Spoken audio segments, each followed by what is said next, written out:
closing doors. Been here before, not again. We cannot hide our nasty scars. Too many sorries. What would happen now if you say you won't know if you walk away? Only heaven will play our song.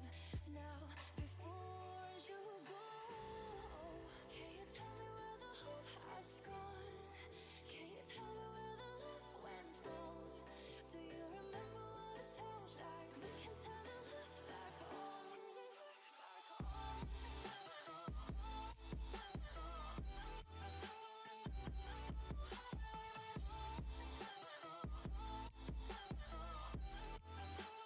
We can turn the love back on.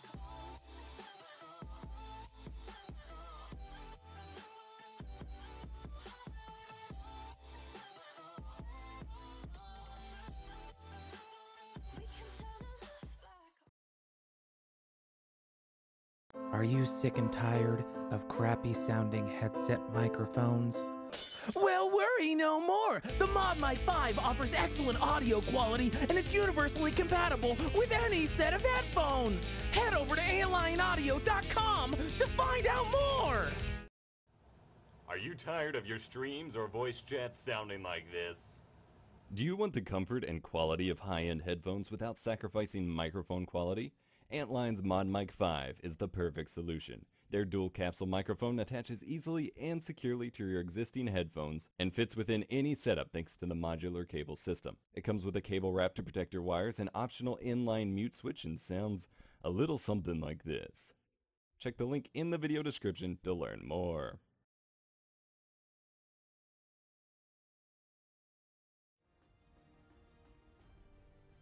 Reserve time. Earthshaker. Hello Dire and King's welcome turn to pick. everyone. We are at the grand finals of Drow FirstBlood.io, Blood in the Street Dota 2 Championship, Dire supported by King's our turn to pick. partners, Antline Audio. I'm Panda. I'm going to be hosting for you and casting this game along with Kefka, that was nice enough to join me today. How are you? I'm very good. Thank you for inviting me. I was scared you're not And, going to talk now and everything is going to 10 like go to seconds hell. remaining. Yeah. I was scared of like the quietness 5 and seconds everything. remaining. Just a quick reminder, guys, before we go into the draft, you can sign up for the Reserve First time. Blood beta over at firstblood.io. And that is it. We have a game. We have Gambit versus APB. I'm not gonna try to say their name. No, I'm kidding. Anime Pro. Radiant What team's is turn that? to pick. You're the anime person, right? I mean, it says anime, and I know that word. And then Anything pro else? Is, and pro is pro, I'm assuming. And then Boxera is something, I don't know. Maybe it's Russian. I expected you to know what that is. 10 I'm seconds slightly remaining. And disappointed. it's not, I'm pretty sure it's not an anime reference. 5 Except the seconds actual remaining. anime part, you know? Yeah, but if you But, start with anime, aren't you supposed to like have an Reserve anime time. theme to the whole thing?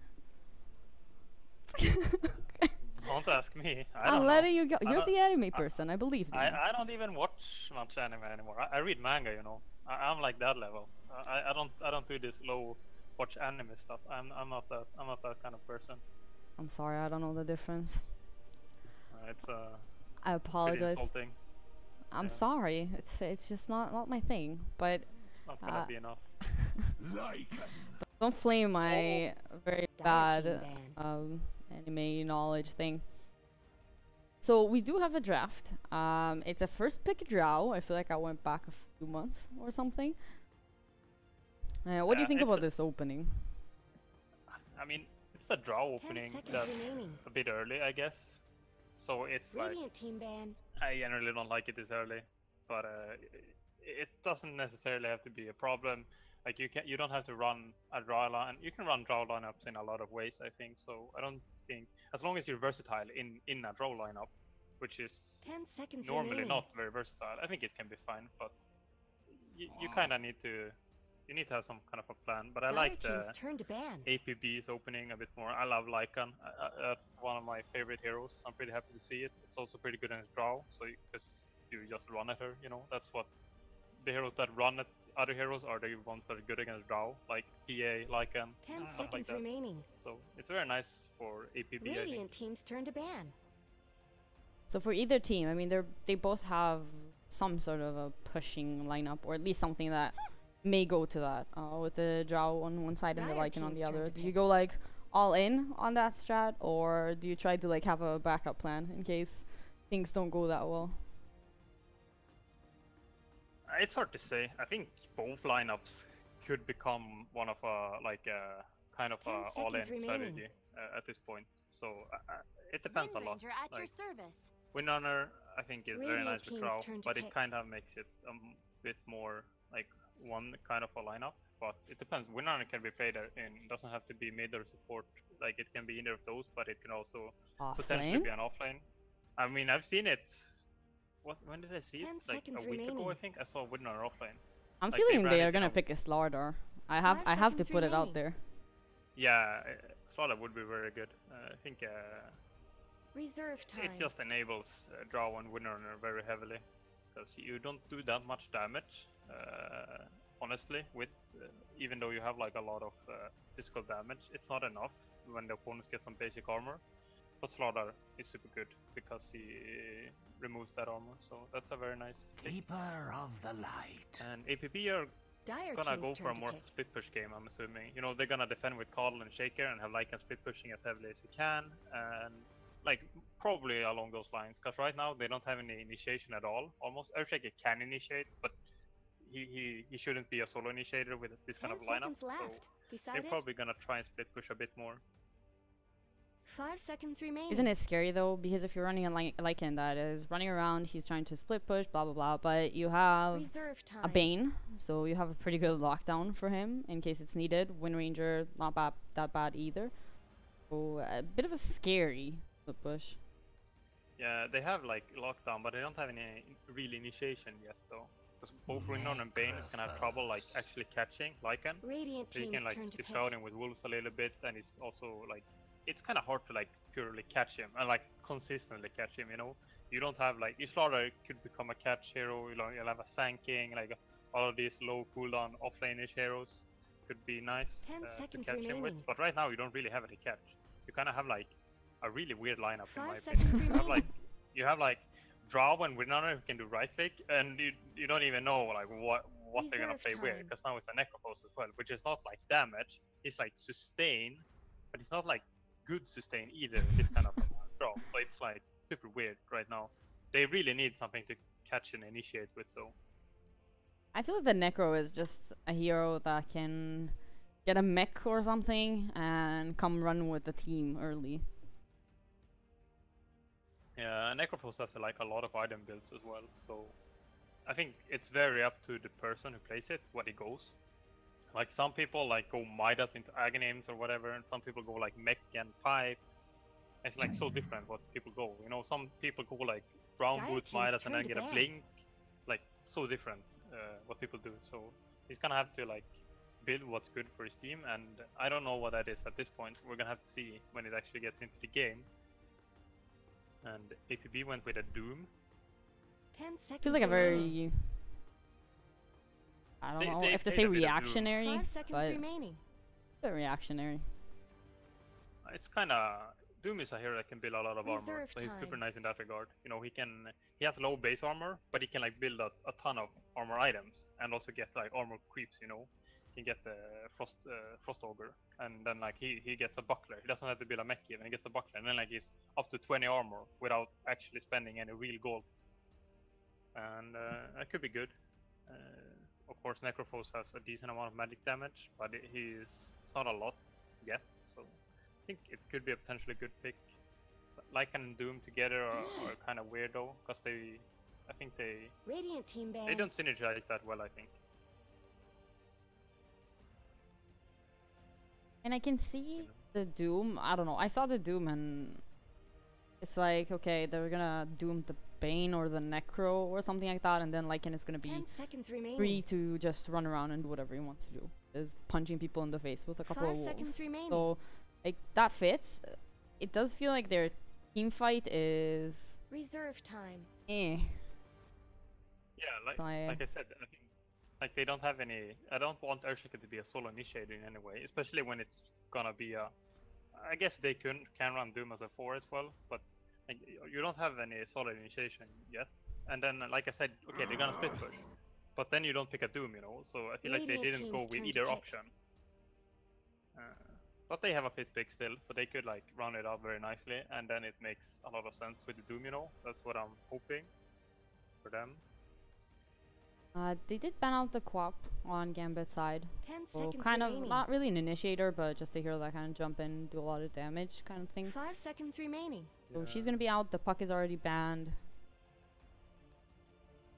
What's Reserve their Actually, time. strat here? I don't really know honestly what they would pick. Death Prophet. It- Maybe. 10 seconds remaining. Storm Spirit. They have a lot of lockdown 5 on Gambit seconds though. remaining. Ember Spirit. Ember Spirit, okay. Well, I feel like Dire they're King's like, turn to we don't know what to pick. We're gonna go the most standard mid in this situation, so we're gonna pick Ember. That's like how I assume they thought about it. And It's more for the split Yeah, push, like you mentioned at the beginning. it's a bit of, you know, it's a bit of everything. You know, we have a good hero. 10 Like seconds he skates remaining. late. He can split push. He can also defend pretty well. Like, you know, he's like an all rounder. 5 seconds way, remaining. and a good one at that. So I think it was a pretty good pick. It felt a bit like Reserve we don't know time. what actually we should have gone as fourth pick, and now we're like, okay, we need to round it out with an Ember. But it's not a bad way of drafting it. Like sometimes it's better to just pick like this instead of trying to do what Gambit's doing, which I have no clue. Then what does that mean? Don't know what they're I doing. mean, it's- They're not doing anything uh, either. I think if they pick a like low, a hero with a low cooldown stun, I think they're good. Like they can go with Sanking or Slaughter or the two that come to mind, mostly. I think they're fine then, but I feel like they're gonna do something different because both teams have done a bit of a weird picks so far. So I'm assuming it's gonna be something different, honestly. Like Have you seen Clockwork, how maybe. drafted Ah, is in weird Band, yeah. in the last like 2-3 months? I think all drafts are weird right now.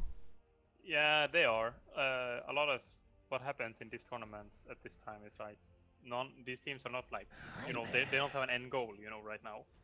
So their mindset can be super weird. They can be like, some are super tryhard still, and some are like, don't care much, and they're just gonna do, everyone's gonna do what they want themselves, and they don't really care about the whole team thing. Like, teams can have very weird mindsets in this stage. When they're not going to TI, that is. There are plenty of teams not going to TI. I don't think there are. I think this is pretty much the last like at least tier 2 tournament happening for a long time. Yeah, it becomes a bit like not much happens during the end of summer. Made it sound so sad now. Yeah, it is sad. It also had like a especially- sad tone to it. Nothing happens at the end of the summer. 5 seconds It's remaining. sad. I mean, everyone wants their vacation, you know. Maybe that's it. Who wants to go You to a don't- you don't- vacation at the end of the summer? mean, That's like the worst mean, time to have a vacation. What? No, it's a good time. I mean, as Ah, a you're tier 1, Swedish. tier 2, as a tier 2 Dota player, you don't know what vacation is though. So, you know, you don't even get that.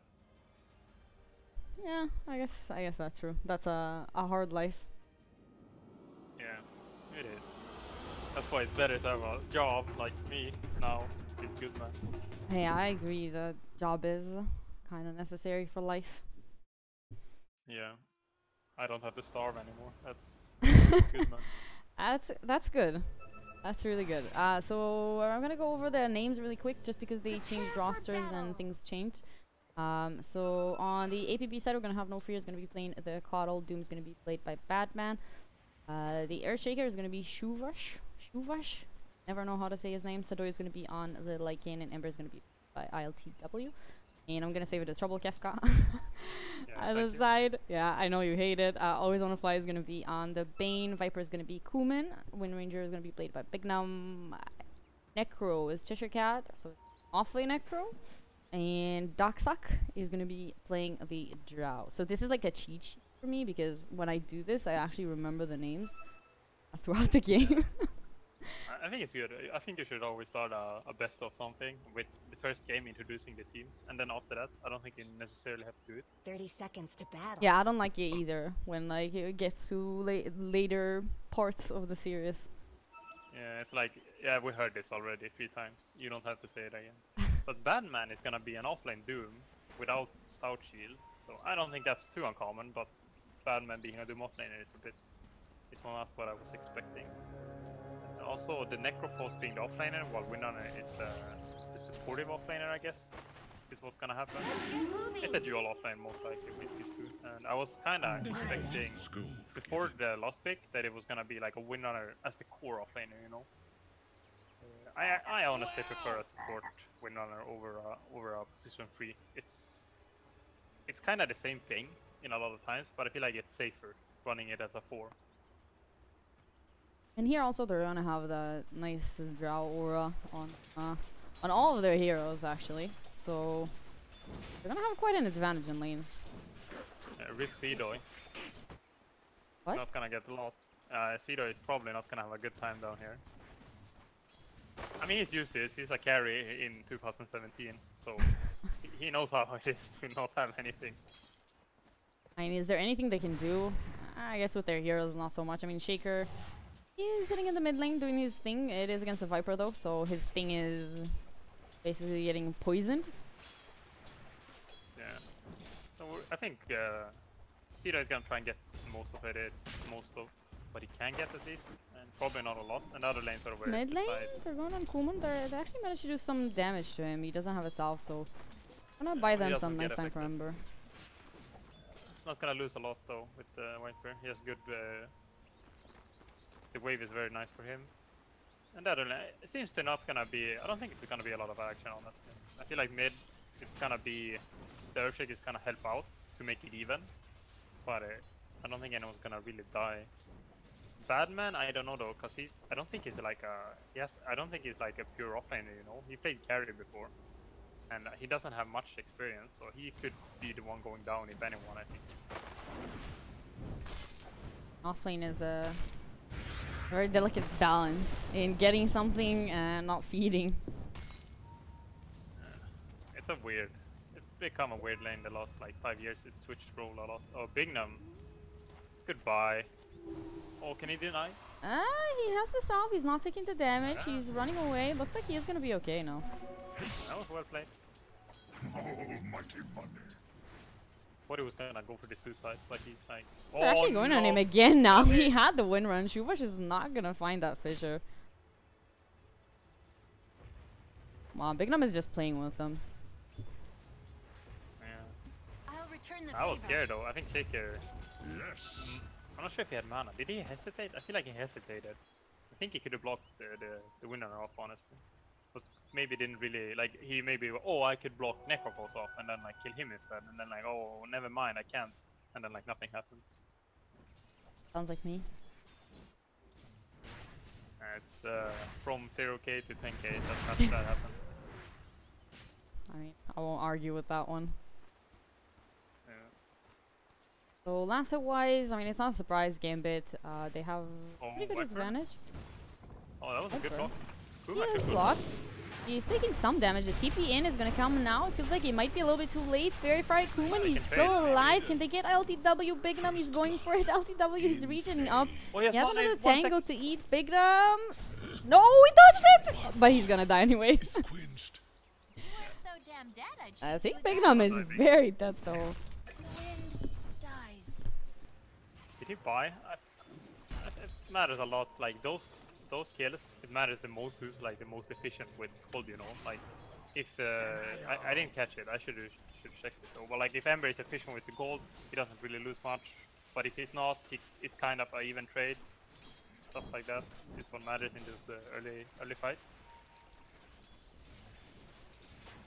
Thing is that in lane, without these kills and everything, it's just quite a hard lane for him. He's not getting that much, and it feels like this lead for Viper is just gonna grow. Yeah. You can look at lost Dire's odds if you bottom want tower some needs some help. good news for Gambit. I said it before, Kefka. You should start listening Oh. to me. Oh, you did. I was a bit distracted. This flaming. Also enjoying this beautiful draw set. Wow, so I actually haven't looked at him at all. Where's the fancy cape thingy? I have no clue. Don't ask me about name of sets, because I don't know. I didn't name. I any of said them. fancy cape thingy. Fancy cape thingy is not an item name. Oh. It's a fancy cape thingy. He has the red one, and I think the other one is gold, like the ultra rare from a couple of months ago. I don't know. I'm not gonna get stuck in this. Ah, mid lane, LTW. It's a Think nice he's gonna go fissure, down? LTW. Yeah, he's gonna walk away. Was close. Big I'm gonna ward up a bit. Go top lane. Yeah, they're gonna stop the TP. Just got killed. Oh, do they have the damage? He's gonna go for the stun. Scorched Earth is running out now, so with the slow, they should be able to kill him off. Can save him. Nah, he's not doing it again. Come on. I think He's he gonna get could have silenced saved up now, though. And now he's gonna get punched down. He can go for the fissure, but the damage should still be there. And Daxek is gonna grab himself a double kill. LTW? Okay, I thought he was going in for another. Yeah, for the... That was... I don't know what Faker was doing. I think he could have saved the Doom. Because he had a Fissure, and if he canceled like one auto attack and blocked them off, I don't think he could have chased. I'm not sure though. I might have been wrong. Either way, he should not have died. One of those, like, you think, okay, I can save him. And then you don't save him, and then you end up dying. You feel really bad about yourself. You can't blame him. Yeah, Seedoy gonna head to the jungle. He's about the same experience-wise as Bignum, but that's not the greatest of time. Lycan's big weakness is his laning. Like, he's not weak in a 1v1, for example. He's actually quite strong. But like when he gets lane against two range heroes that have draw aura, he's gonna struggle. And it's gonna slow the game down a lot. And like when you play a draw lineup and the opponents carry and their whole like strategy gets slowed down, it's gonna benefit you a lot. It's gonna be very nice for them later. What do you do about this mid lane? They keep trying to gank him, or at least they tried like a couple of times. They had 3 heroes around here, realizing that without a Fissure block, there's not that much they can do. And don't you want to secure at least something for Seedoy, who is sadly farming jungle creeps very slowly? I don't know. I don't think it's so hard to say. You know, you could. How do you secure something for him? You're not really able to do it in a way. And this way, Nofair is gonna get a bit more, and he's gonna be the one defending. You know, so the game is gonna get delayed a bit more because he's getting more farm than he should be normally.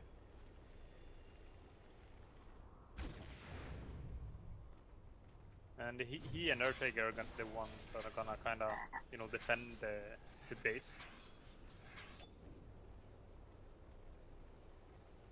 Where's she? Level 4. The greatest, but he's finding the levels. He's gonna drop a ward here. Can they find something? Unfortunately, there's a lane ward. So all this rotation is getting scouted. They know the Ember is around here as well. Be able to just dodge this one. It's kind of hard to go. So I guess 2 Radiant levels in fortified Fissure. their Oh, he might structures. go down here actually if they do it. Not much good's happening to I think Radiant's it hit bottom daytime tower. hit, right? Yeah. It was nighttime, and then they like, okay, we're gonna move in, and then beating like on daytime, Dire's top and they see tower. them. And there's a Radiant's hasted bottom tower is Human under running attack. in. Human might Can be I in a lot of cancel? trouble. He's going for the TP out, and he is not gonna make it. And now with Human right on top of him, and the Drow punching into his back.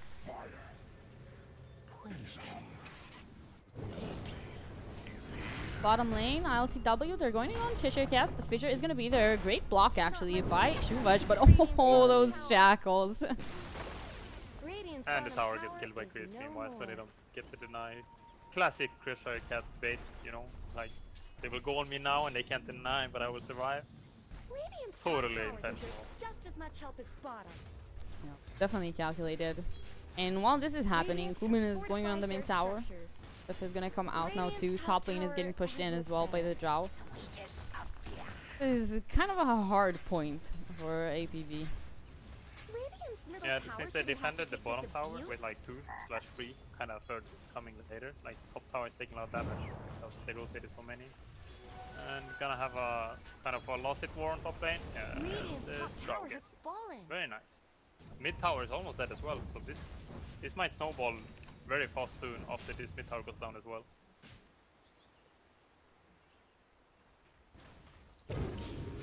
And there's not that much that they can do against it. Their Coddle. He has 3 points in Illuminate, so he can help out in pushing lane. But I think they also want to give some money to LTW. Lycan gets level 6 at 954. Oh god. Meanwhile, Drow is level 9 at 1000. So, Almighty money. yeah, it's not the greatest start for Cedo. And this game looks so hard, you know. Just looking at network, it's actually insane the difference. Radiant's middle And tower they could use some can't, help. like I said, they kind of dropped to this Doom and stuff, you know. So they don't like. I don't feel like they have a comeback mechanic. Yeah, like what are they gonna do? They don't have like a crazy team fight combo that you say, okay, you know what, like they're 7k behind, but they have like an Enigma or I don't know, something that can, with one spell, turn the game around. Yeah, I mean anything like a big team fight hero or like insane split push, you know, can also come back like that. But they Radiant don't. structures are The fortified. They don't really smoke have anything. might backfire. They're gonna go in the Doom. They're using the grip and everything. Are they gonna come in? Nope. Too many heroes and they don't have enough backup. I thought maybe they're gonna go because they were in a great position. They were like right behind the Drow, but I guess they don't have the tools yet. Radiant's bottom tower is under They're also probably very scared. Like if they see anyone getting gone on, they're probably just gonna run away and Radiant structures sack with that snow person because they fortified. know Radiant's how middle far tower behind they is are. under So like attack. even if they maybe get a chance where they could actually take it, they feel like they're probably gonna lose the game if they lose one Radiant's fight. bottom You know, Cedo's tower gonna is have under ultimate home. He's taking a lot of damage. He did use that form. He's running in. He doesn't have a lot of health, and actually he's gonna take so much damage. He is gonna go down before the Viper, I believe. At least they get the kill on Kuman, so that's a lot of gold Dire's going in the top pocket of tower is under LTW. attack. It wasn't a bad thing. He didn't expect the power shot. Maybe should have, Dire's middle but I think tower he isn't probably going had to to last commit. long. Otherwise, someone else would have died Every coin when Gambit kind of came there. But just looking at the items here, you know, you see Doom has base boots now. It's 12 minutes in.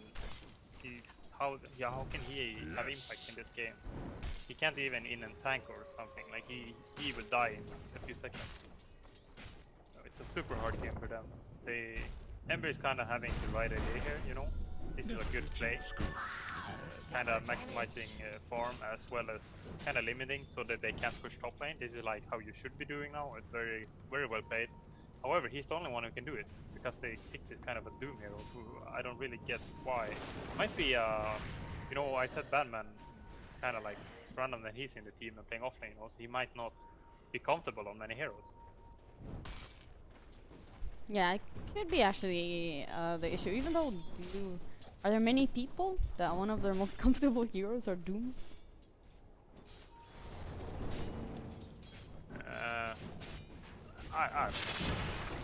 And He's, mid lane, LTW. Rough life.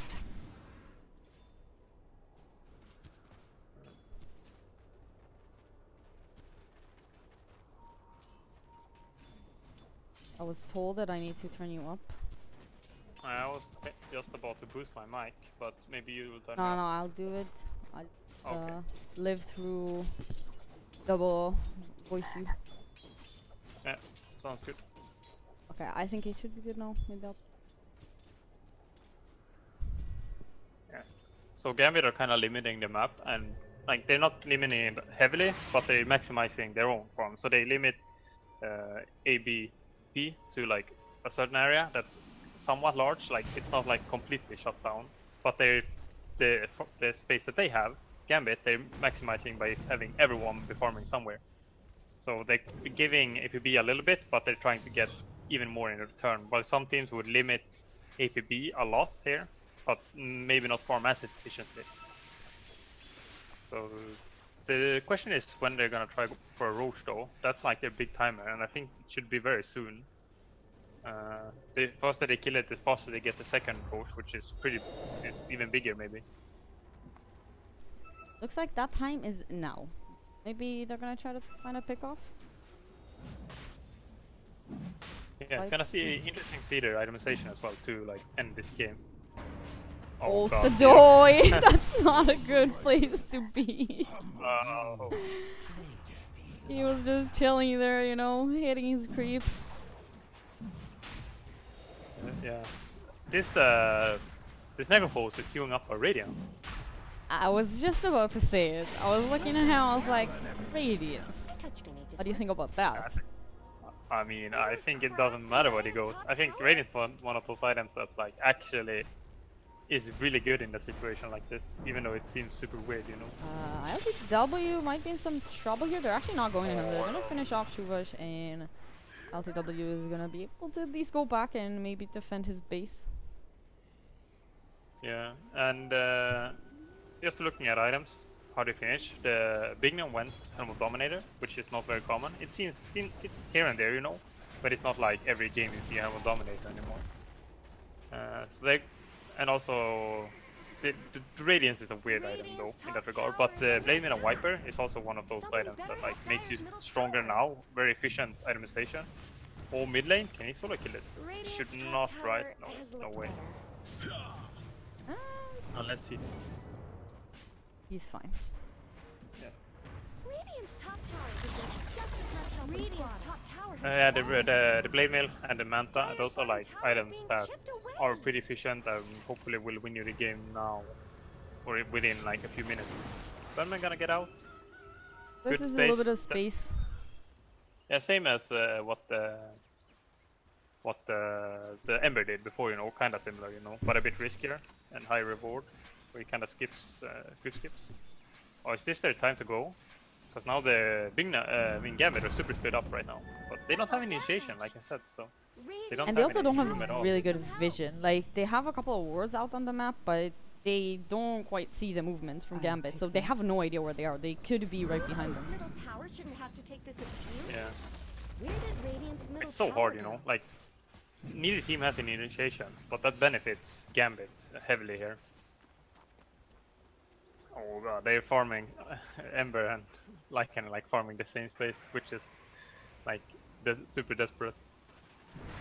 I think the weirdest part about this is that I just want to remind you that the Drow was first pick. So they knew what they were going into. Radiant structures are Yeah, fortified. I think it's a lot. The thing that really doesn't make sense to me is the Doom pick. That's like the thing that's completely random. There's no And I feel like most of it is because of that. Radiant's bottom And it might be tower has fallen. like they're not versatile enough on the heroes. I don't think that the last time I got to see these guys, I don't think they played with that man. I'm not sure Yeah. though. Only game 1 though, and it's not over yet, even though it's very close to being over. Oh, the shackle. shackles! Big Num, he actually got Badman. He was trying to get that Doom out before going down, but that's not gonna happen with that. That's gonna be the first lane of Rax going down. 18 minutes in, Sadoy is like in his Sadoy. wolf form, and he's like, what am I supposed to do now? Like, well, he's a wolf. Something, right? Yeah, I have no clue what they're supposed to be doing. Like I said, the game plan was looking to be like when they picked the 3 heroes, it was the Coddle and the Earthshaker that was gonna defend the towers, you know. And then the Lycan was gonna split push, and then I thought they were gonna pick heroes to either get some kind of initiation / good high ground defense or more split push. And they picked the 2, which is neither. And Cedo is gonna go down. Yeah, he's very dead. I didn't even want to interrupt you. I was like looking at it, I'm like, well, he is. Yeah. He's gone. Chishoket is running in for the ultimate. The heals aren't going to be enough, though. Badman is going to be okay. Obeyed. They're going to go with the Doom. Maybe it's going to help the Nightmare. Keeping the Necro protected for a little while now. When he's manning up on their team, Necro is still in a lot of trouble on the backlines. Oh, In the Gambit, deny? they're not going to find anything just yet. Are they going to deny him? He's healing up. Oh my, he's tanking through that. He is Wow. completely fine. I thought he was dead. And now he got the Radiance. This is some meme builds right here. Do they still have Aegis? They do, right? Yes. They do. Yeah, the Viper has it still. It almost looked good for APB. And it was actually pretty well played. I would say it was surprisingly good, you know. But you're lacking a lot right now. You don't have the damage. You don't have anyone to kill. You don't have any like. You don't have any AoE damage, but you don't have any single target damage either. The Shaker picked up a blink now, so that's like the final hope, you know. If he gets a 5-man echo, they could actually win. But that's like if you get a 4-man echo, I don't think it's enough. You 5-man echo. And that If means he- that if they- Gambit made a huge mistake. Oh, that's the Aegis. I was thinking they could capitalize on Viper pushing when Aegis ends, something like that, you know. But they're playing surprisingly defensive. Maybe that's a result of like them almost dying before. They're like even more defensive now on Gambit. Now Sadoy, at least he's gonna have some quiet time. Walking into the enemy jungle, probably the safest place on the map. Top And lane though, yeah. Badman is gone. Oh, Ah, he they're was gonna that a go pick? in on him. They're taking so much damage though. The Shackles the are Shackles. gonna latch, and well, they're gonna find one kill at least on No Fear. LTW is manning up. He's doing some damage, but I mean, Tishaga, he's just so tanky. There's no way they're getting him, and now he's gonna go to the TP out. That was a lot of hate for one TP. Did you see what happened to Shaker? No. He fished Viper, took damage by the passive, and then used Echo, nothing, because his blink was cancelled. That feels bad, man. Yeah, when you're like this far behind in this stage and that happens, I think if he was the captain, I think he would just wrote in GG right away. That's No one how saw. his No blood one went saw. out. It never happened. My bad for mentioning. It's not nice of So you. the things like looks like they're gonna wait the next Roche though, which is like safe. Don't think they lead to or anything, but okay, they're gonna get a kill, I guess. Yeah, I mean, they found Badman again. He's not a happy doing this game. Nope, 06. Not very good stats. Gonna go with the Devour bonus gold as well instead of the 250 health. 275 health. Hey, if you want to be in the game, you need the money. Yeah. I bought that. You get money when... I guess you don't get that money when you're dead. Never mind. I take it back. Maybe if you like ate the creep before. Trying to see the I don't bright side. Him dying. Win on a mech. That's pretty nice. Radiant's middle barracks are under attack. I like those items though. Like mechs, kind of like awkward mechs, but they actually are super good. And the They're last gonna fight. go with the Doom, and it sounds onto the Shackles again. Big Nom, the perfect setup from the Drow. Actually, LTW, he's so slow. He's trying to get out. He is gonna be okay for the meantime. Necro, not care whatsoever about And that Gambit Doom on hasn't him. used anything big. They haven't used any like big ultimate or anything. And they just have so much sustain.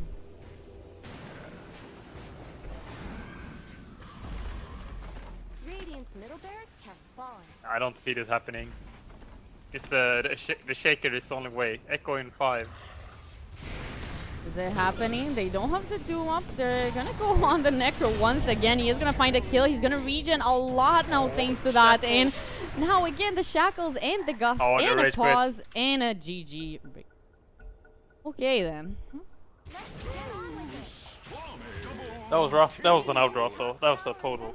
That was nothing. Like unless they insanely snowballed the lanes, there was nothing happening for APB at all this game. The Dire now has mega creeps. So is it draft or only draft or like I mean, what happened? What? I mean, you. Now that you go into second game, your only mindset should be, and probably is, it was only draw. There was nothing else. The battle resumes. And I think it was like 99% draw. It's never 100%, but it was the closest to 100% that I've ever seen. So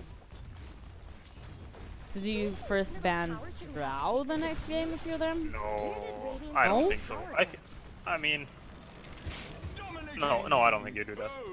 They might, but I really don't think that's the issue. I think it was their like weak lanes, you know. The Ember mid was fine.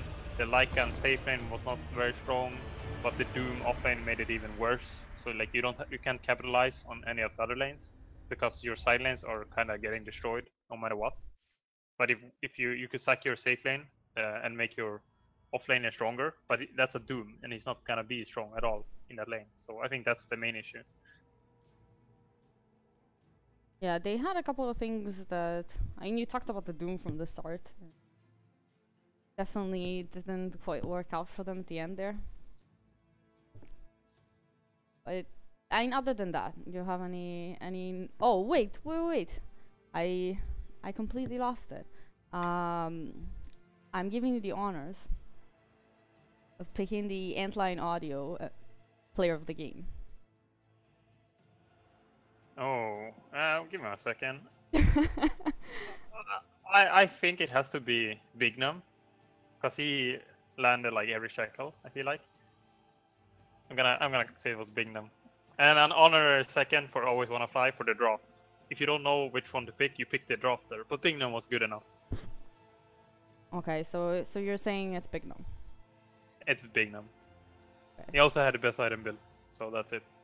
You need to remember all of this because at the end I'm gonna ask you again, but about like the entire series.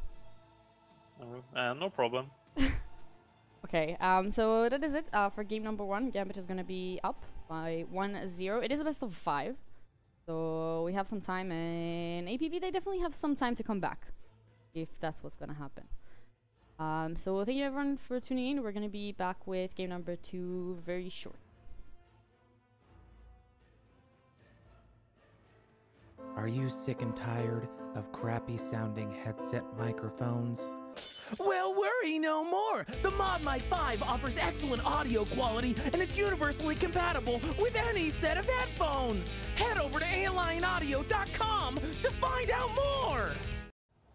Are you tired of your streams or voice chats sounding like this? Do you want the comfort and quality of high-end headphones without sacrificing microphone quality?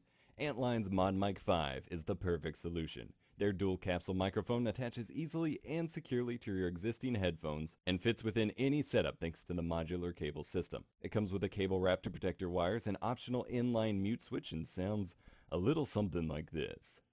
Check the link in the video description to learn more.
I was thinking that maybe when you get back, you could come with me. Fuck work, fall in love right now, and spend all our money. Jump with me. Jump with me. I've been feeling it buzzing in my fingertips. Wanna try you out. Get lost, get far away, and do what we wanna do now. Jump with me. Jump with me. Jump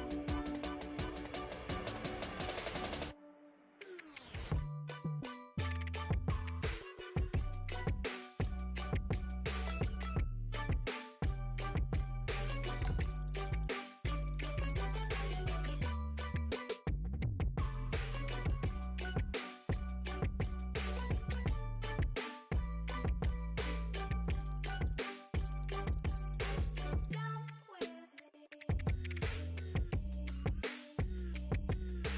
Jump with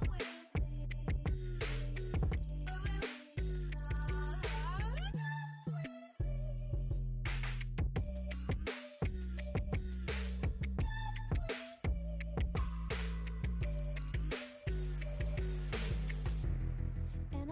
And I know the odds are always stacked against us. Even though we're young and trying to die. Baby, don't get no. And I know da da da da da. Ooh, ooh, ooh, ooh, ooh,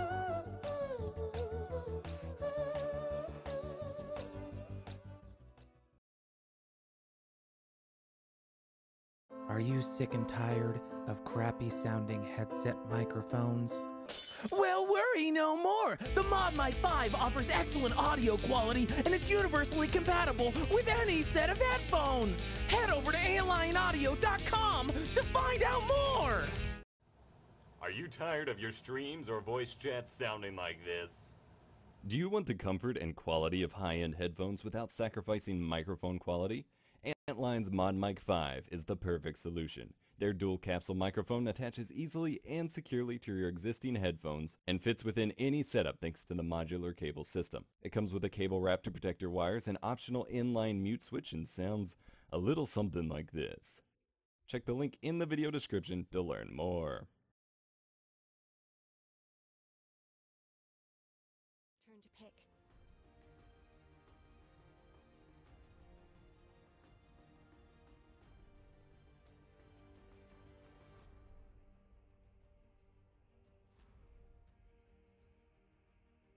Ten seconds remaining. 5 seconds remaining. Reserve time.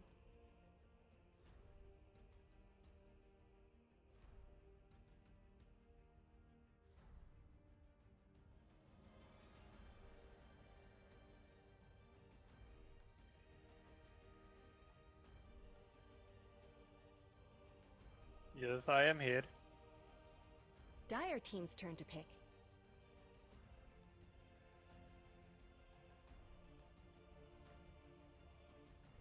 Night Stalker. I mean, they wanted to ban a draw because they got wrecked. Radiant I don't team's think it's turn to a. pick. I don't think it's necessarily a good thing to ban it like that. I think it's gonna be harder now. But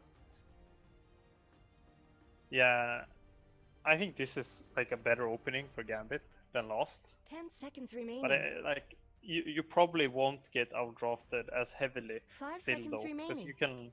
you got like overall outdrafted because they had a draw lineup and you didn't know how to deal with it. So if you don't have a Reserve plan time. for it this game, you just ban it and try and deal with the next thing on the fly. And I mean, it's a decision they make. I don't really agree with it, but it's fine.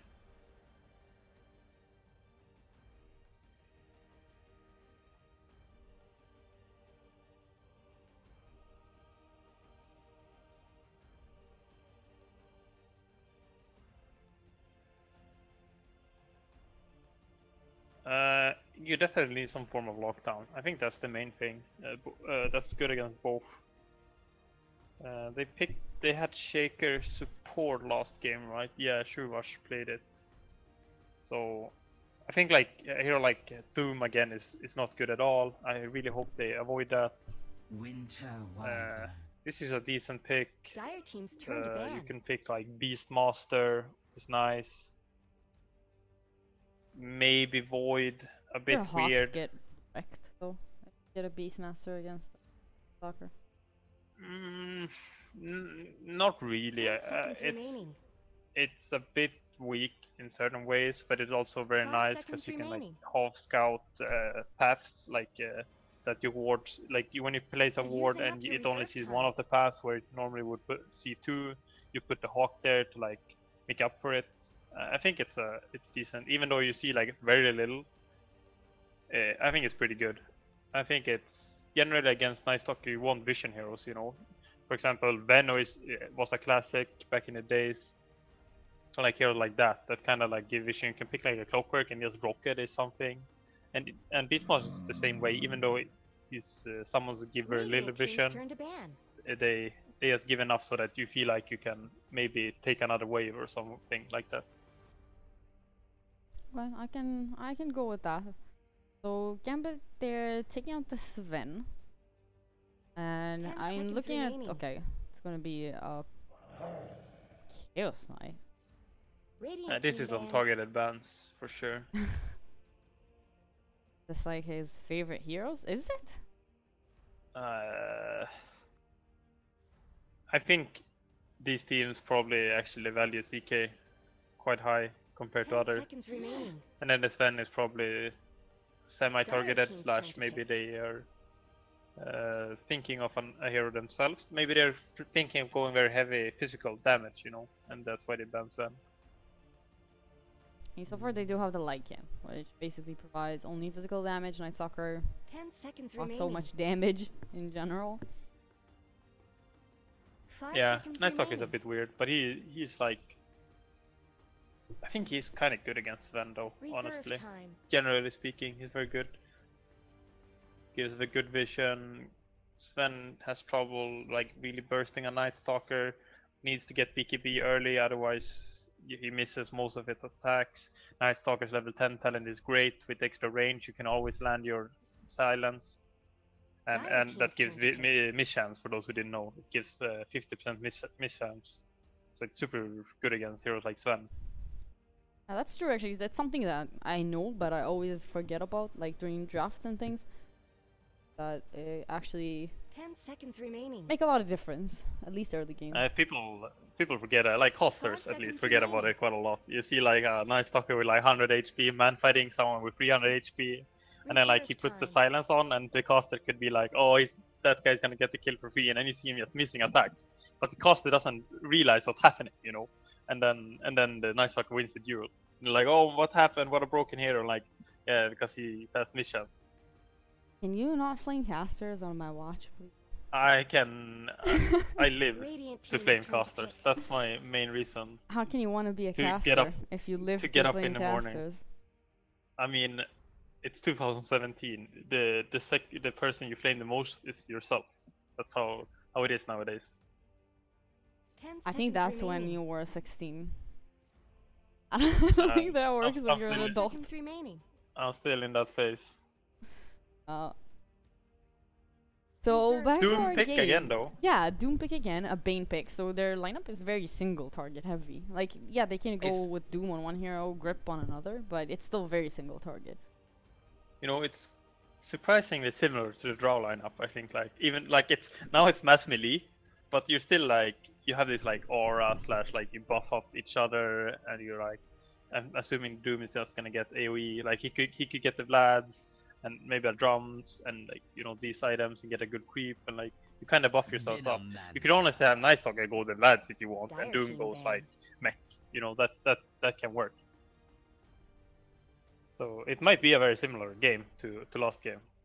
So They're stacking up Wait. on the, I don't know if wave clear, but yeah, wave clear. A lot of 10 annoying seconds things remaining. to defend towers.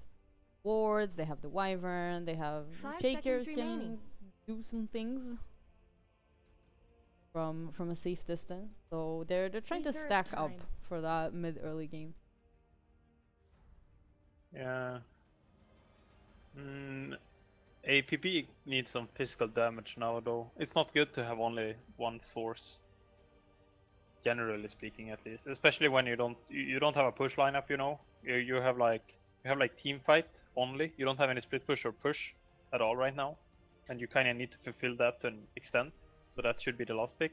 You have your mic muted, apparently. What? I'm getting told so, or we're getting told so. What? My mic is not muted. Are you sure? Yes. You're listening Okay. to me, and I I'm mean, looking you at. can hear it. I No, mean, and you I'm might looking at not be OBS. muted. Radiant team's turn I'm to looking at ban. OBS. Maybe it was like Okay. a temporary glitch or something, but I'm looking at OBS and supposedly Just everything. making sure. is- And there's like a 5-minute delay on stream, so Radiant team's turn to pick. Yeah, we'll see. or you're just like a crazy person talking to themselves all the time.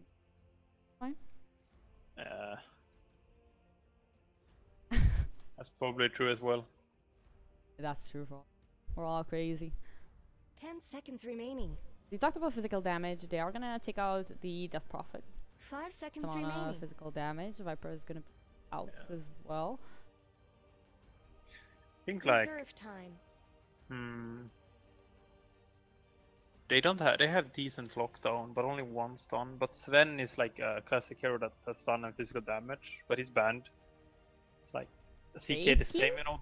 Invoker. What? Okay, yeah. I mean, Dire this team's is turn to great actually. I didn't think about this because I was so like locked in on a carry because they wanted physical damage. But Invoker is like he gets, like I said, I didn't necessarily want physical damage. What I actually wanted was push and split push, and you usually 10 get that from seconds physical remaining. damage. But Invoker, he provides that for sure, and then 5 more. seconds So remaining. I think that's a great pick. I mean, it feels like EMP is gonna be amazing this Reserve game. time. Lycan, Night Stalker, and Doom are all heroes that are basically gonna will start crying if they get EMP'd. Their team fight Yeah. is terrifying. Oh, 10 seconds remaining. I want to see the last pick. Should be a mid 5 that can seconds deal with remaining. Invoker. No Storm clue. Spirit. Storm Spirit, okay. Hard to say. Like, there's not a lot of lockdown, you know. There's one stun from Earthshaker. Because Vyvan's stun doesn't really affect Storm, you know. It's not... Because you can't kill him during the lockdown, you know. So, it's not the greatest. And the amount of damage on Gambit is not like... Your Lycan could potentially kill Storm, but probably not. Unless Doom has crits and stuff for their Lycan. So, it's... what? They're on the I same think team. that's a great pick. Yeah, I mean, Wyvern makes them kill the Storm. Oh, I was like, You know, why Wyvern, would- why would Wyvern, Lycan Wyvern kill? ultimate. yeah, but I thought you're just like mixing up the team. It happens, and I was like, why would he kill him? He's his friend.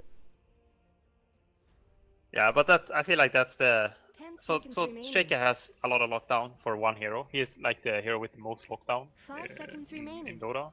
So he could potentially deal with Storm to an extent. But other than that, you know, there's only Wyvern ultimate, and I'm not expecting Storm to die from that consistently, at least. And then Necrophos ultimate, but not really a lockdown, you know. Yeah, it's something that they need set up, and they need tons of burst if they actually want to make it work and get the Storm while the ultimate is on him. I think I like both draws a lot more. Like, the draw lineup was great, but I don't think it was insane. I think it was just mistake from ABP more.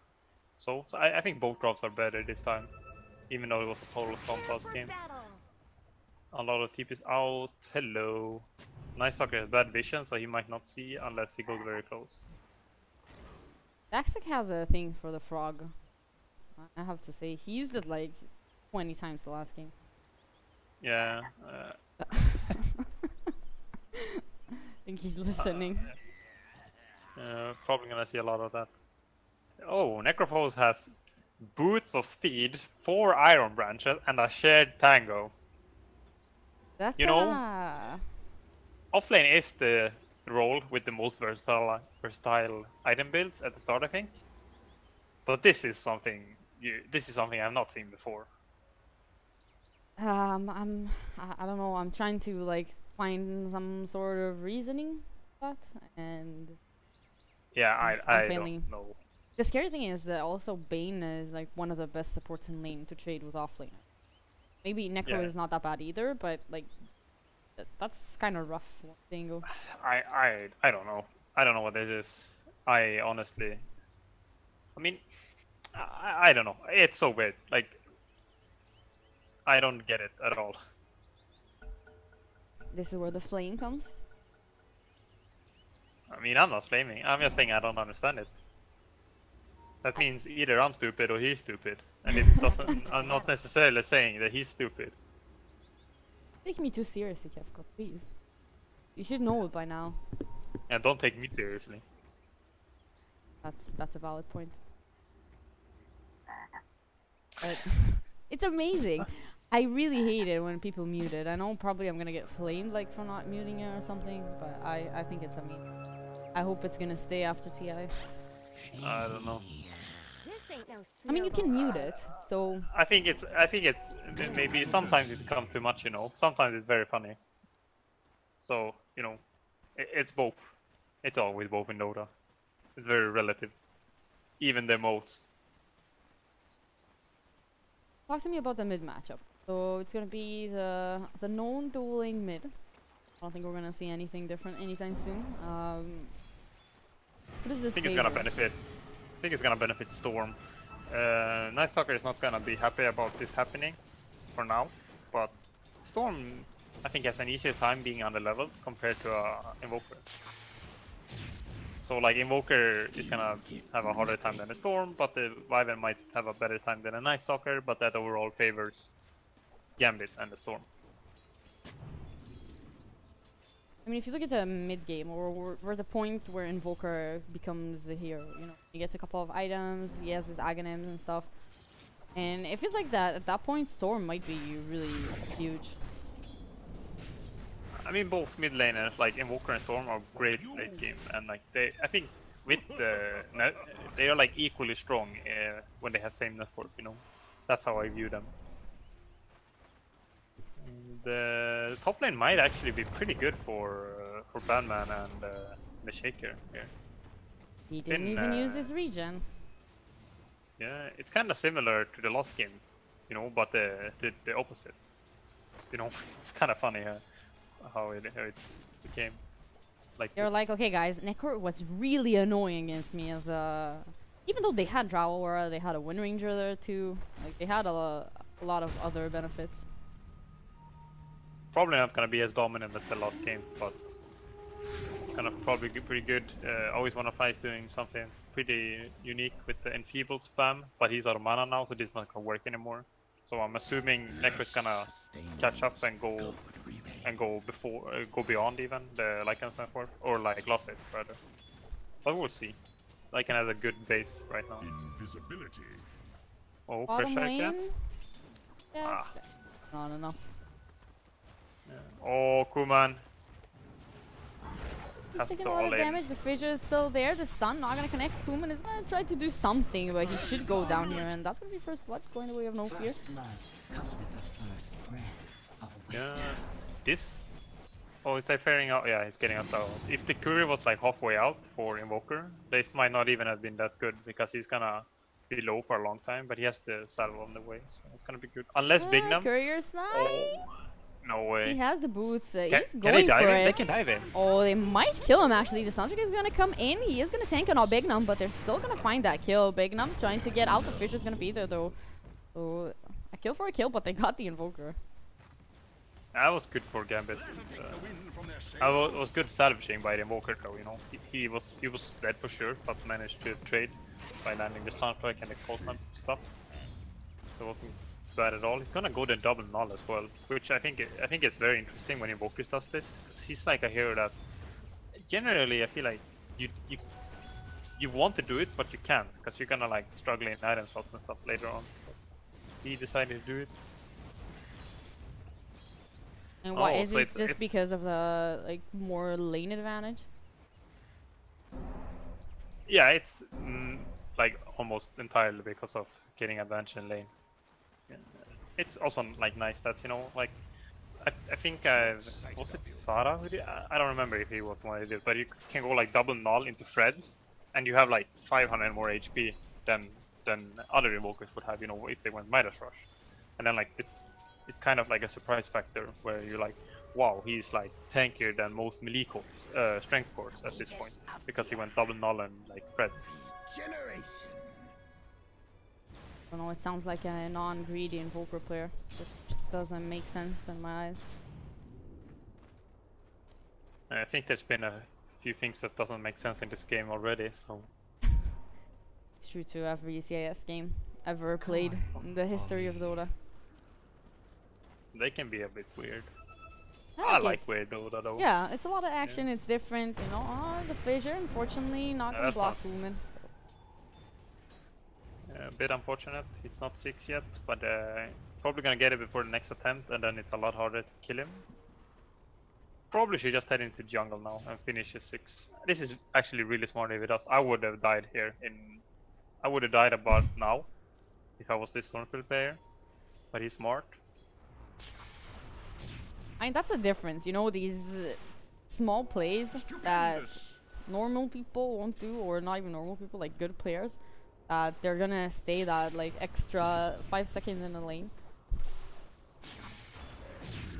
Now he's a lot harder to kill thanks to level 6, and he doesn't really, he like, maybe in efficiency, if he was in the lane and got the losses, it would have been like a little bit more efficient, but barely, and he doesn't have to risk dying and stuff. So very good place. And Earthshaker wastes a lot of time, you know, so already there you're gaining in overall network and experience. Badman not doing as good as I thought. He's doing quite bad. That was terrible fun. I was gonna let you like get away with it. I wasn't gonna say anything. I was gonna Well, give it you the was so benefit bad. of the doubt that it's not a pun, and it just like it came out like that. But then you basically dug your own hole. You know, Costas do too many puns, so like I'm gonna try it, and like, oh never mind, I'm never doing that again. Hey, puns are fun. Even bad puns are fun. And bottom lane, we're gonna have a Doom on top of Sadoy. Should be enough damage for them. The Winter Wyvern is gonna come in, but there's not much that he can do to help his friend. No fair. Shaker maybe though. Shuvish is gonna come in. Additional stun, no Oh, the fears. DD. Oh, the Sunstrike! No, Not that was gonna get terrible it. Sunstrike. Oh, he's Oh, getting don't gone flame at the it, same time, that's yeah, why. in the mid lane. I mean, it was a bad Sunstrike, but like, why is it a bad He might get a Sunstrike? kill on Always Wanna Fly, and yeah, he is. It was just bait. Yeah, I'm gonna miss the Sunstrike, so they go on me in mid, and then I'll get a kill. Dire's bottom tower is Ah, under easy. attack. I'm pretty sure he missed the Sunstrike because stuff was happening around him. You're I just seeing want it to as if clarify Sunstrike for is the like viewers. a single target, you know, when you click on a hero and it's Sunstrike it. Yeah, but like, he should have calculated that, you know, but like, when he's about to use it, he realizes he's getting gone on, so he just throws it instantly to check himself, and then he gets a kill because he was forced back to his hero. He hit the second Sunstrike. Cheshire Cat is healing up. I don't know if he's gonna survive that one, but there is a slight chance that he would. Rush is around here on the other side. They're trying to get Sadoy. They are gonna find him. Shaker is gonna find his way back home. So it's gonna be one kill and a huge rotation from Gambit. 4 heroes going down. Yeah, a lot of space for the Badman. bottom lane. Pinion's gonna rotate. He can probably stand here. Badman is not like insanely over leveled or anything. So, and he's not a bully, you know. If it was a Timber up here, for example, Night Stalker couldn't be here, and this tower would be going down. But it's not a Timber. It's What not a happened to Darkseer. Timber? Haven't seen Timber in a while. I mean, yeah, I mean, yesterday a Timber had like 30 Blunstone charges and Leading on Dire's top solo won a tower. game in a grand final. I'm sorry that I didn't have time to watch Illusion. him. I didn't see him in a long time. I missed Timber. Yeah, it's not common. I don't like Dara at all, honestly. I think it's a bad hero. Really? Yeah, I do think it's a bad hero. Wyvern's breath. He relies on snowballing, and then if he gets shut down relatively easily, I think, and he falls off relatively, he can stay relevant. But the thing is, he feeds so much gold so fast that the opponent gets super fat, even if they were behind. It's like a brood, you know. That's why I don't like the hero.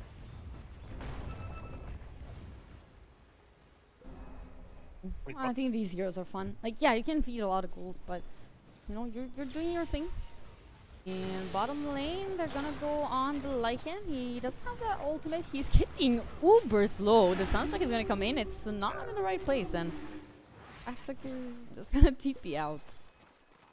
Wouldn't have died even if the Sunstrike landed. Batman! Oh my god, you're playing with fire, dude. Dire structures are fortified. He's fine. He did a coward thing, you know. He used Ghost Road instead of doing the 50-50 play. Looking at him trying to walk away from the creeps like a couple of times, thinking that they're gonna be dead and they're not. Well, item wise, going drums. Courier. Yeah, it's pretty common. Yeah, I think that was the same the Cheshire Cat for last game. At least as the first item. Yeah, it's a very nice item. Like, it gives you the stats you need, and then you can like go whatever. After that, people can do like some people go blink, some go force staff, some go mech. It's whatever. It's up to the person and depending on the game. That's why the hero is so much good as well. You know, those heroes that do that are either very good or very bad generally. I think you can say that about everything.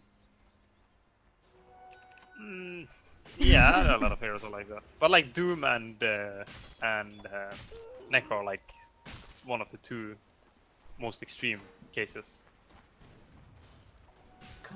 And this game, it has been so much more quieter, and also I think it was what, like a 7 or oh my god, I pulled my mic, sorry about that. Like 7 or 8k gold advantage, I think.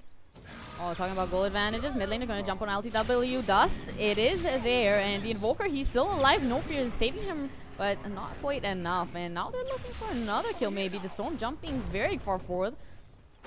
Triple Fisher. Human is still looking for it. Yeah, he has a lot of mana. He even has a clarity to heal up a little bit. Shuvash, he doesn't have that vortex, so it makes it a little bit harder to find the kills, but regardless, they should be able to kill this Shaker as well, and that's going to be the second one going down. Yeah, bottom lane, there's a doomed Veno who's not probably going to down. I think Crusher has to fall back. I think he's... Oh, does he have enough damage? Going for it, yeah. He went for it.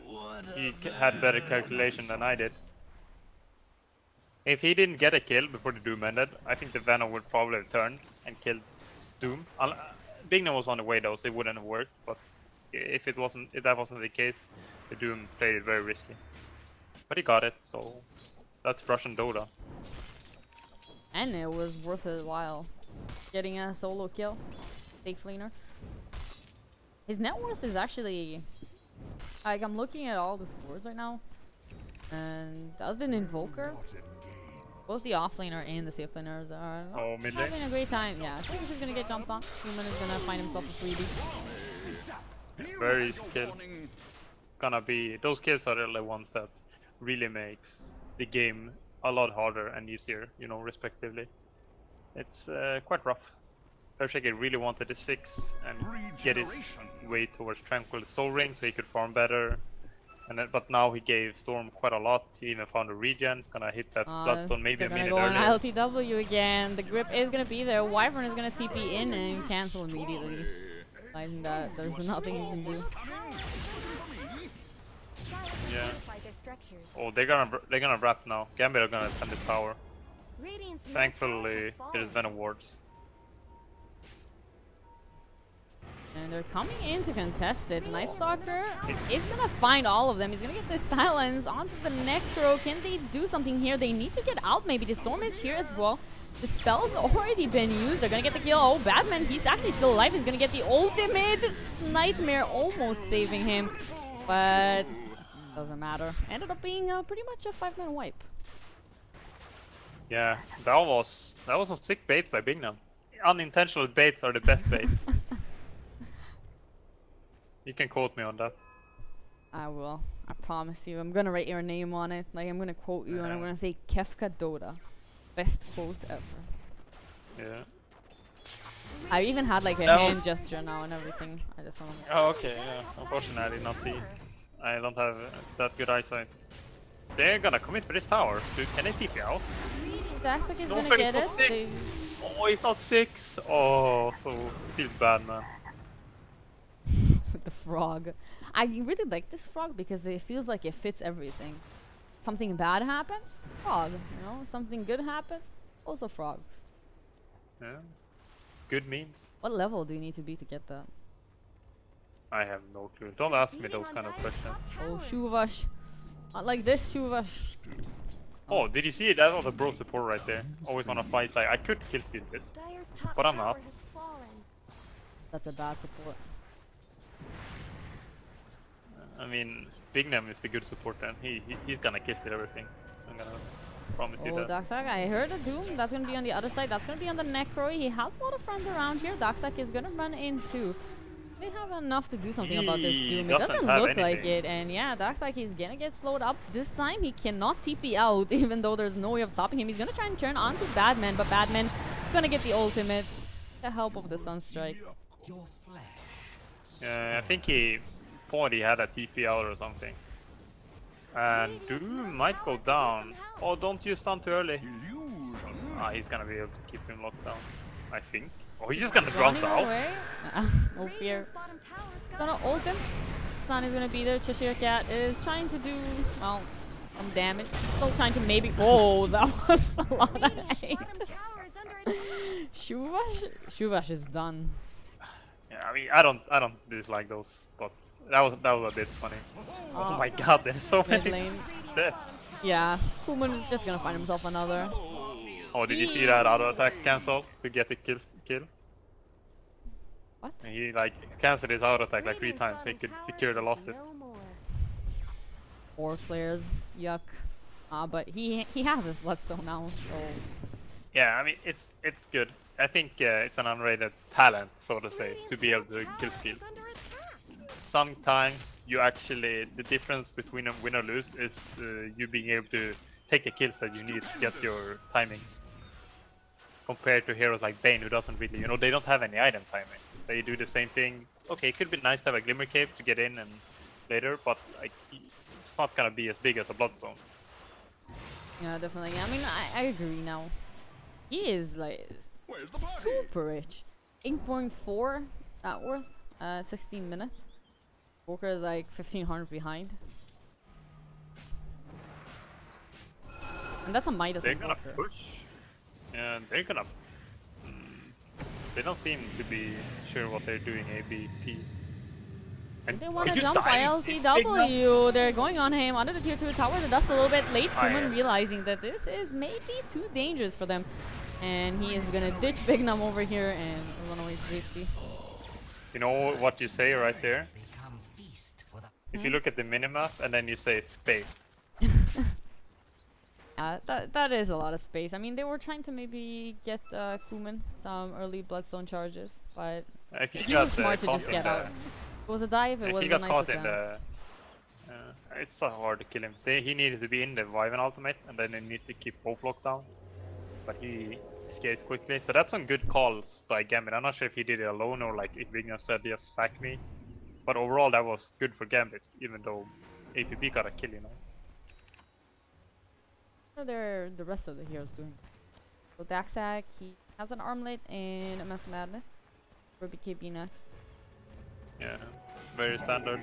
Oh, ultimate. They're gonna go for Mid Seedor. lane, yeah, always want to fight. He is gonna get the grab on Sadoi. Can they make anything out of this? Roche is kinda hard. You can't really push a tower, so not a big deal. It's still a core Venom, so killing it is very good, but it's not like you get anything super big out of it. You just get a bit of gold, and still you have good Oh, that's a control of the map. long jump. Kuman, he's gonna find Shuvash again. He has a rune. he He's get- gonna use it now. He's gonna get the grab on him last second and one more hit. And well, that's 14 Bloodstone charges. I think this is where we start counting. Yeah, that was. Did no one have a TP? Because I think Elshake was very close to being able to echo. And if he did, he could have stunned Storm for like 4 seconds. And if one guy came, they could have maybe even shut the Storm down. But that's a hard play. And he gets out now. And he's gonna be very, very rich. Invoker is keeping up overall to the opponent course, except Storm, but... Yeah, he's gonna be very rich. He's gonna be very, very rich. Invoker is keeping up overall to the opponent course, except Storm, but... Yeah, he's gonna be very, very rich. Invoker is keeping up overall to the opponent course, except Storm, but... he's not too far behind. And that's the most important thing for APB, because the Venom and the Necro, you know, they don't have to be super farm, but the Invoker has to be farm for them to win this game. So it's still a okay position for APB. And this Invoker is gonna have to do a lot, but maybe if this game goes long enough, they have like a few items on Necro, on Sadoi. It's gonna be harder and harder to kill them off. Yeah, they're gonna push mid now. Oh, Gambit gonna defend They're it. jumping forward, no fear, they're looking at him, they use the ultimate. The Nightmare is there though, he's still taking a lot of damage. The Echo is gonna come in, Sadoi taking a lot of damage. No one is dying just yet. They're finally gonna find the kill. It's gonna be the Necro going down first. The Shaker is going down as well. ILTW gonna fall into the grave, and Sadoi, he is on the run, but you can't run away from this wolf. He's a bit too fast for him. Still taking a lot of damage, but that is gonna be the 4th hero on the side of APB going down. Well, make it a 5th perhaps. Kuman, he's going for it, and he's gonna get it. That was an insane Nightmare play from Bane. That was like game winning. I mean, I don't think he would have died though, right? Maybe, did he dodge the Sunstrike too, I think? I think he... I think he did. I think, yeah, I think he dodged the Sunstrike. You know what's very sad though to think about? Is that even if they kill Storm, he would respawn in like 4 seconds and come back and still kill everyone. That's sad. That's depressing. He's sitting on 17 Bloodstone charges now. He's getting close to finishing up an Orchid, and then it's gonna get like even scarier. As if it wasn't scary enough. Yeah, I don't think Invoker had Axe right before that fight. He picked it up now after. No, he had it. Yeah, he did have it. Okay.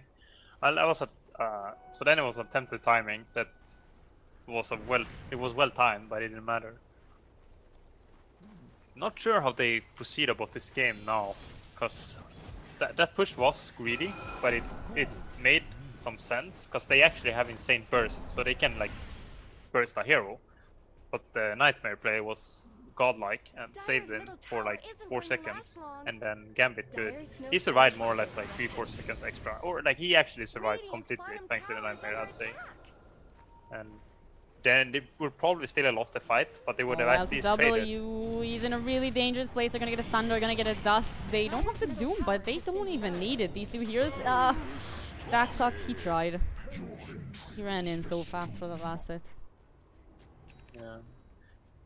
Always wanna fly? He's gonna go for the grip, oh. realizing that that's not happening. He has 1 backup coming in, make it 2 in just a second. The sound's gonna be there, but Kuman is here, and well, nothing matters when Kuman is here. They're gonna find 2 kills. Kuman looking for the 3rd. Sadoi gonna use that ultimate. Frog is gonna get used as well, and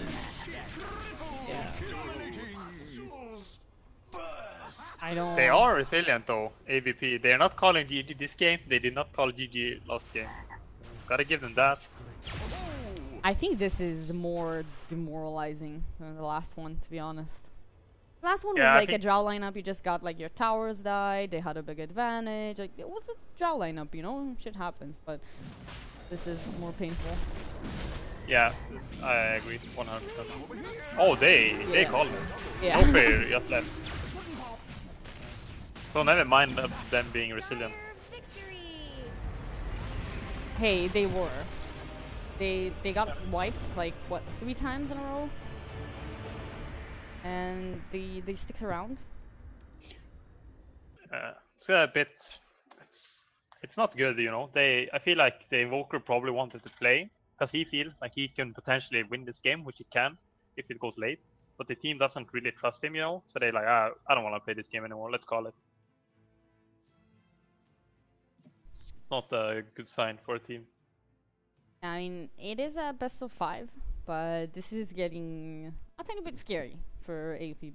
Because if Gambit wins one of the games, then that is gonna be it.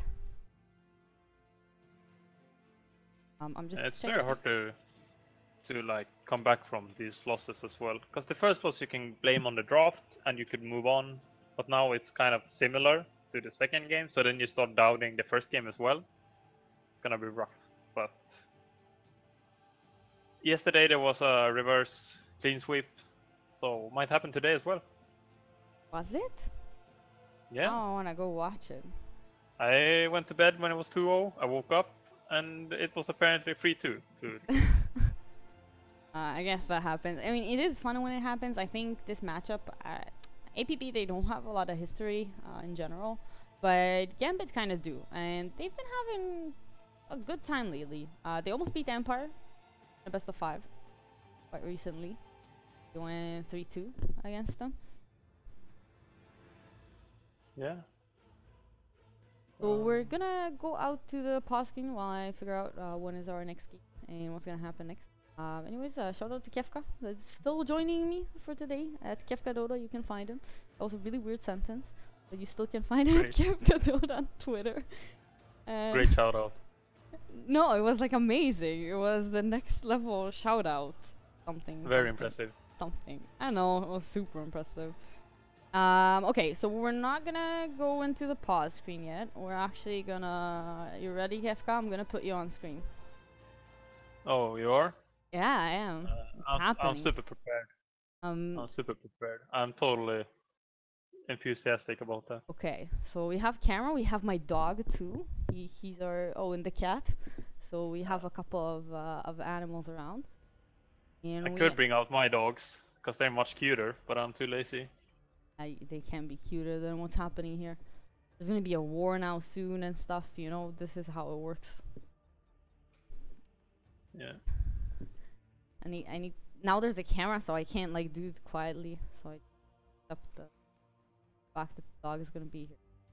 So we should be joined by Joe very soon. Hey guys, yeah, it's actually it's Oren Hanthorn and Zach. So I'm the community director, and Zach is our CTO at First Blood. Yeah. Okay, I just adjusted you for 1 second to make sure that you're loud enough. All right. So basically, the idea of this was that I was hired by these guys to cast this tournament, and I didn't know anything about the platform, and I was looking at it yesterday, and well, still didn't know anything about the platform. So we thought we'll do something in between the games, just a couple of questions, and the nice guys from FirstBlood.io are gonna help me out with some answers. Sorry that I'm like sitting in a really weird position. I'm just like trying to calm my dog down, so life happens. No worries. There's a dog behind me. His ass is on camera. It's very fancy, and yeah, that's what's happening. So you can't look, you don't know.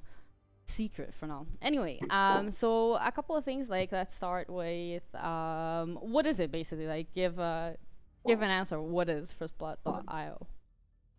Yeah. So it's a competitive skill-based esports platform. We building essentially a matchmaking queue, a tournament platform for eventually every esports game, but for right now we're obviously focused on Dota 2. That's our kind of passion for the time being. We're setting up a platform where you can get on and hopefully have a better matchmaking experience than what you would find on just the game client itself through a whole variety of different incentives built in. So how do you start something like that? Like, why did you guys come up with that idea? You have to ask Zach about that, where they came up with the idea. I wasn't there at the very beginning.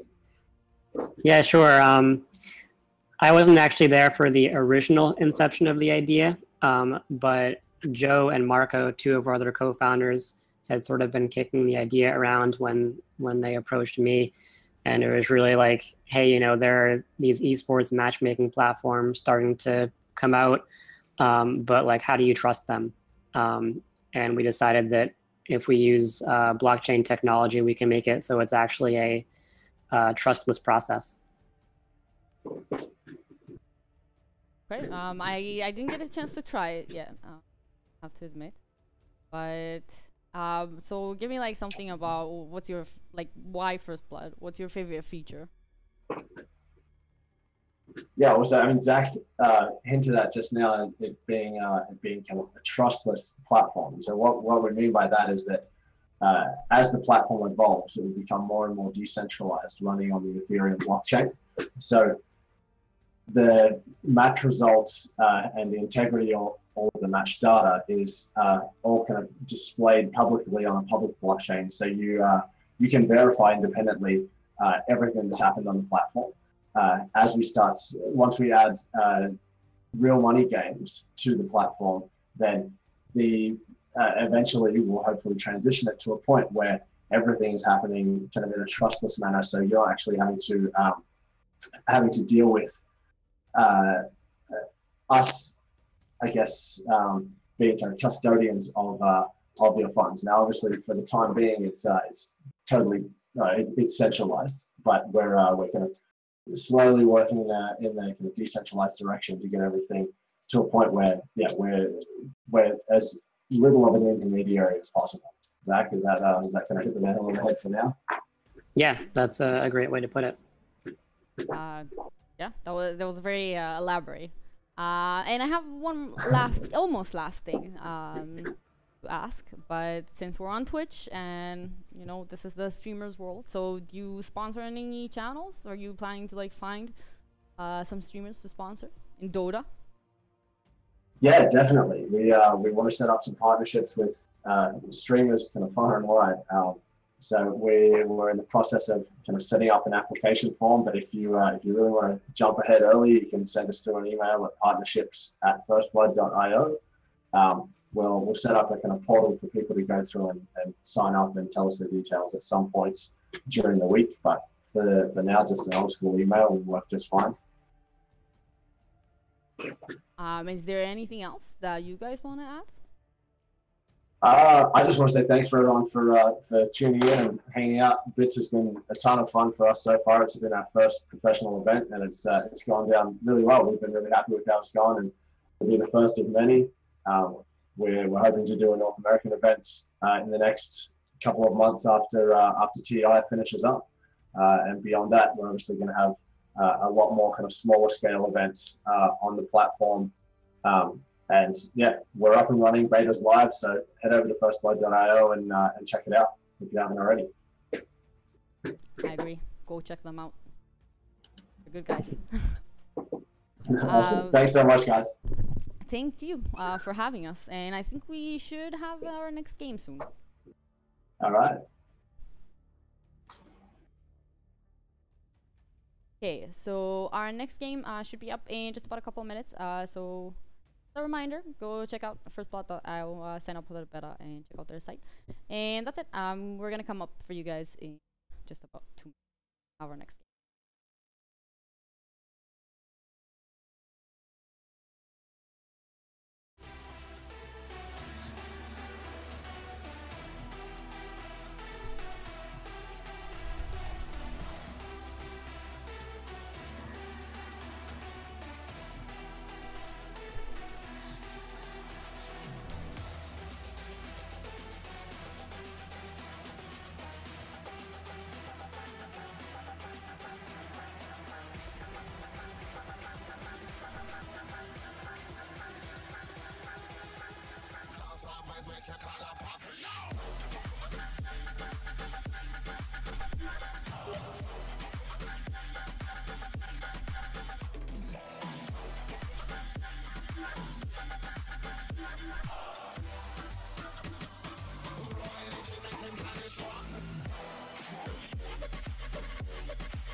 Early in the morning, right before the break of day, I'm lying here beside you, trying to think of something to say.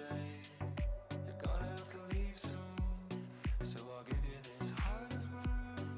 It means I'm gonna miss you every time, 'cause I can't get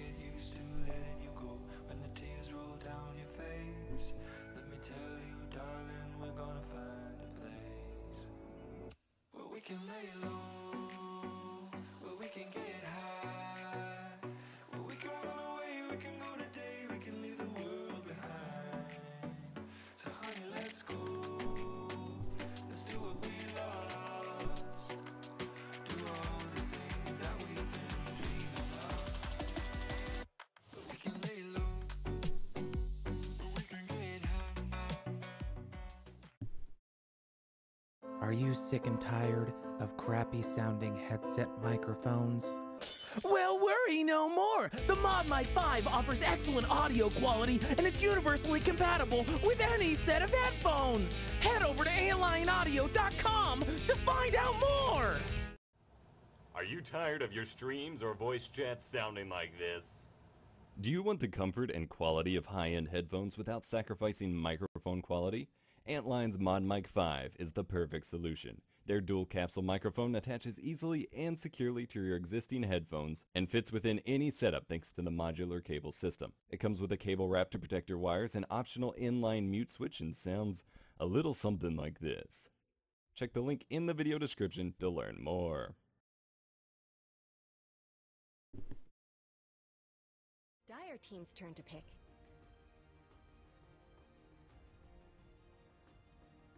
Hello everyone and welcome back. We have game number 3 in our series today. This is the finals for FirstBlood.io Blood Industry Dota 2 Championship, supported by our partners at 10 Antlion seconds Audio. I'm Panda. I'm going to be joined by Kefka still, if he 5 seconds he'll still remaining. have me. Of course, I will. Wow, Kefka saying a nice thing. Radiant I team's am turn always to pick. nice. I don't know what you're talking about. I'm like one of the nicest persons ever on this earth. Oh, okay. I thought I had an issue with Dota TV. It's just I'm not muted in game, guys. It just shows as muted 10 seconds remaining. when I'm tabbed out, which is like half the time because I'm looking at things. So 5 we're all good. seconds Nothing is muted, and we have a series. We are 2-0 up for Gambit, and I Reserve forgot to ask you time. something, Kefka, and you didn't remind me. And now you need to tell us who was the Antlion MVP. Come on. Yeah. Oh god, I don't have the stat. Okay, I need to think now. I know it. I know. Can I say it for you? I feel like it has to be always on a fly this time. I knew it. We're gonna remember it because I forgot to ask at the end of last game, and I felt very bad about it. There was two things. He had the amazing save with the Nightmare. I think he had two actually, but one was insane. And also, he won both drafts. So, you know, he needs MVP for sure. He Okay, so deserves one. it's true. I do agree, and I always like it when the supports are getting the love. Yeah, I remember when people got mad and like, oh, supports need more MVP votes, and then like for a year, position 4 got MVP vote every time. And I go, oh, maybe we should give it to someone else sometimes as well. I mean, position 4 is so impactful in so many games. Yeah, I think it's the most important role. After captain, that is. Yeah, I mean it's a combination of everything, but just like position 4s are, I don't know. You decide how the early game is gonna look. Dire team's Away. turn to ban. Yeah. So Drow wasn't banned, but not picked up either. Gambit decided to go with Lycan and the Clockwork. And I like Clock a lot, especially in early picks. I think it's great. 10 seconds remaining. You can you have a lot of options with him. And they're gonna pick Witch Doctor 5 from seconds ABP, remaining. pairing with the Night Stalker. Witch Doctor is kind of a weird pick, I Reserve think. time. As in, he's like solid, you know, in every way. He and Disruptor, I think, are like the two most solid heroes in the game, support-wise, at least. They both do Radiant great, team's and they're turn to never bad ban. really, but they doesn't necessarily have to be great either. And I like Witch Doctor. I always feel like CIS teams value the hero more. In other regions, at least. It's like the Shadow Shaman in China. 10 seconds left. Decided? That's my support take on Witch Doctor. But Radiant team ban. I don't know. What else would you pick if not the Witch Doctor? It depends so much, you know, depending on your team. Because if they play Night Stalker as 3 and 4, 10 you seconds definitely want to pick remaining. your 5. Because you don't want to show if it's a offlane or support Night Stalker. Dire team's So turn to then pick. Witch Doctor or Disruptor are great. Maybe a Rubik. It's good against Clockwork, but it's not good against the Lycan, so you don't want to get. You probably don't want to get that. What about Crystal Could've Maiden? gone She's kind of forgotten. Yeah, 10 she seconds is. remaining. I'm not sure. 5 seconds She's remaining. forgotten. Yeah, I don't know. She's not great Radiant team's turn anymore to for pick. some reason. I don't really know why. I mean, her big advantage is still there. She still gives your team a lot of mana early game, and also a pretty Dire team's turn decent to sort of pick. lockdown. She doesn't farm as fast, obviously. But I don't know. I still like the hero. I'm surprised that I thought that maybe Gambit are gonna pick it up. Yeah. So they picked. I was thinking like maybe they prefer the Witch Doctor because how Gambit 10 played seconds before. remaining. But I think CM would be good, if not better, either way. 5 seconds remaining. Like against this kind of lineup, the Gambit ran kind of a 5-man-ish snowball lineup. I think CM is probably better than Witch Doctor Reserve either way. time. EVP went with the Omni Knight though, so I feel like this is very similar to the Doom pick the first game, where it's kind of Gambit doesn't have the same all-in so far, but I feel like they will go that. Okay, they're not really, but Radiant team's turn the to Omni Knight kind of doesn't really provide because before you lost to like a early game snowball lineup, so you need split push and still defense, and Omni doesn't give you that still. 10 seconds remaining. But Gambit's not gonna go as heavily all in yet. 5 Still seconds remaining. relatively doable for them though, so wouldn't be surprised if there's some kind of a like death profit loss day Reserve to time. run it out, you know. It's still a very run at you lineup sort of thing. Like you have the Lycan, you have Warlock, Clock, Doom. All these heroes are really good mid game, and they also provide a lot of sustain. Like Doom with the right creep, Warlock with that's my cat, like destroying things. Weaver. That made me. Dire team ban. Yeah, so I'm just gonna pick up somewhere else then Go for it. with the new pick as well, Weaver. So like I'm not sure what's the plan from ABP. They are down 2-0 in a grand final 10 after getting seconds kind of remaining. wrecked the first 2 games. So they might be really desperate and are not really 5 sure at all seconds what they're remaining. doing. Because I don't really understand. So you have an Omni Knight, which is like a hero that buffs one hero Reserve very time. heavily. And then you have a Weaver, which is not a hero you buff. And the only last pick that I feel like is actually good would be an Alchemist. That's the only hero I see Radiant where team's this turn to lineup makes ban. sense again. Can't you go for something like, I don't know, an OD? Maybe a Shadow Fiend I would be okay with, but OD I don't think is good enough. 10 seconds remaining. You're giving them a Shadow Fiend and 5 seconds Alchemist. remaining. I mean, I haven't seen an Alchemist. And he's picked like every now and Reserve then, time. but definitely not where he used to be. Like not the downtime really. on his ultimate is so much. He's not really picked at all. There's some other options like a Husker, like seconds all these remaining. heroes that are like you buff that one hero. That's the hero you need. You need a hero that Radiant team's turn to everyone pick. buffs. I think. I don't think you can rely on Weaver at all. It should be like not even a semi carry. It should be like a utility with a little bit of carry potential. You know. Medusa maybe. 10 seconds remaining. Medusa, are they? Do you think they're actually gonna last long enough to 5 make seconds Medusa remaining. useful? I mean, I think they're desperate, really desperate, and I'm just throwing those. Okay, never mind. I don't Dire believe in team's turn AVP. That's a bit harsh. I mean, I think they are a bit unsure what they're doing, and I'm trying to like, okay, so this is the way I see they can actually do something, but they're not doing it. So then I 10 can't put any seconds faith in remaining. them, you know, after the 2 early games. That's 5 very seconds harsh. remaining. I'm taking back the a bit harsh.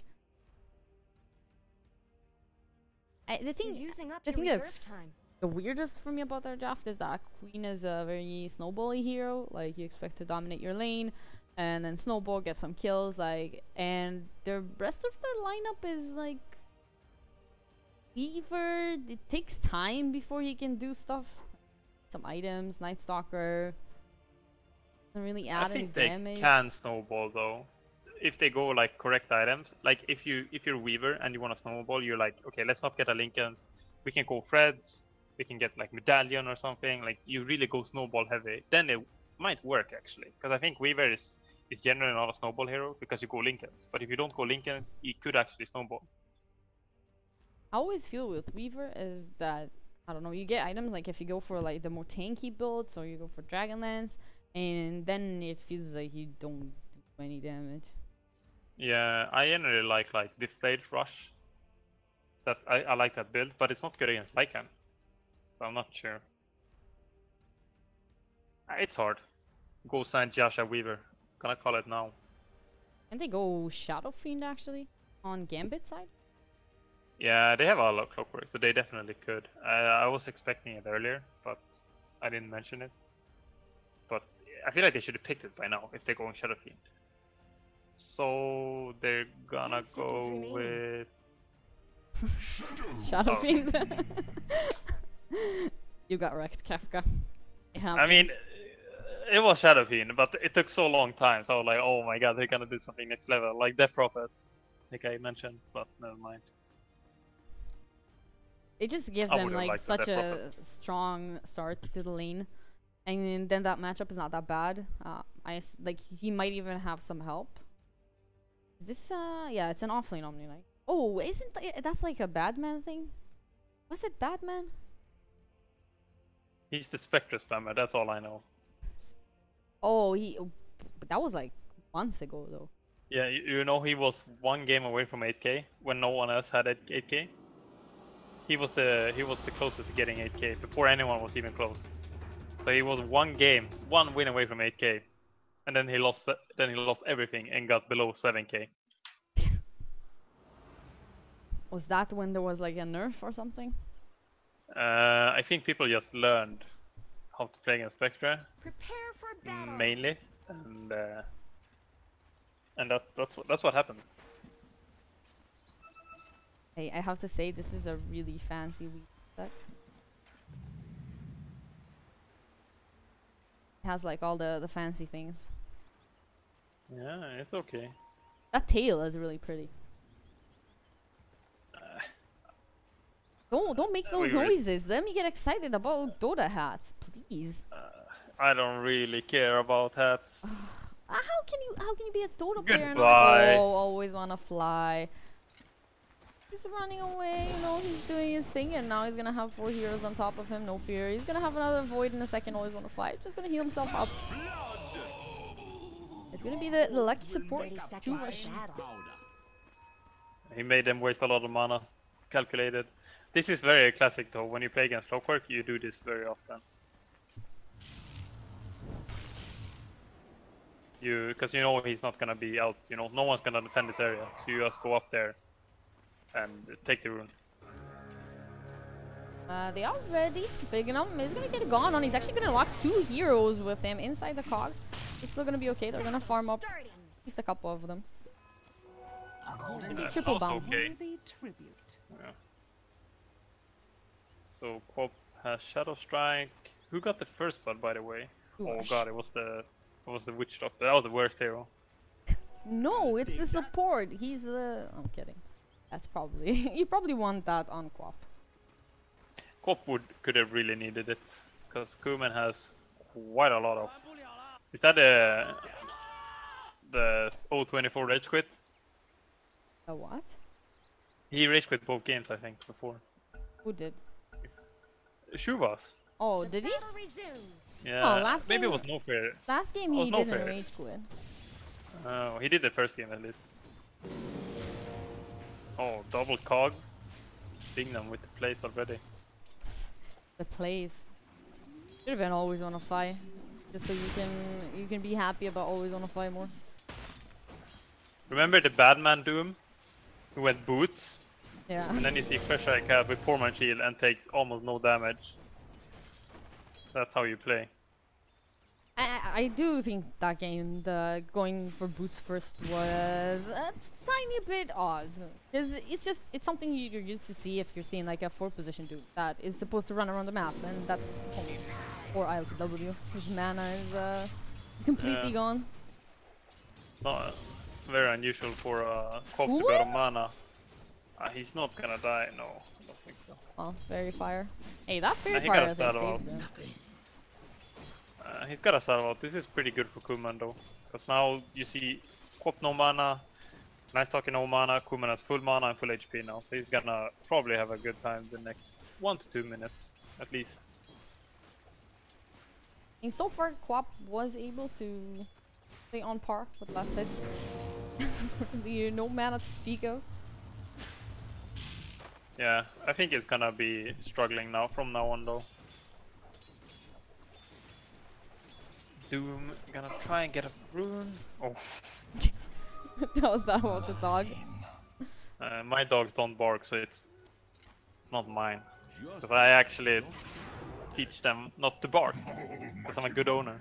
My dog usually doesn't bark a lot, but the thing is that there's a new cat here, and the new cat is a kitten, and he's incredibly annoying. Oh yeah, that's my life now. It's a good life though. Yeah, it is. Entertaining. So last it was Batman. everyone is doing okay. The Doom not having a great time in the offlane, but you know he's getting there. He's farming up some jungle creeps and top lane. Yeah. He's making them work for it. He has a mango. I mean, he's not dying. And Chuva paused the game again. Don't they have a TP? Is Shuvash DC? I feel like if they TP it in now, Batman would not die and potentially get a kill, but no one has even started a TP yet. That's a bit weird because Batman just survived for so long there. Salve?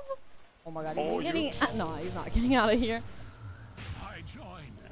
That was so weird, because Doom is not laning anymore, you know, so Weaver has a free lane, no one's contesting. Your 2 supports can neither TP.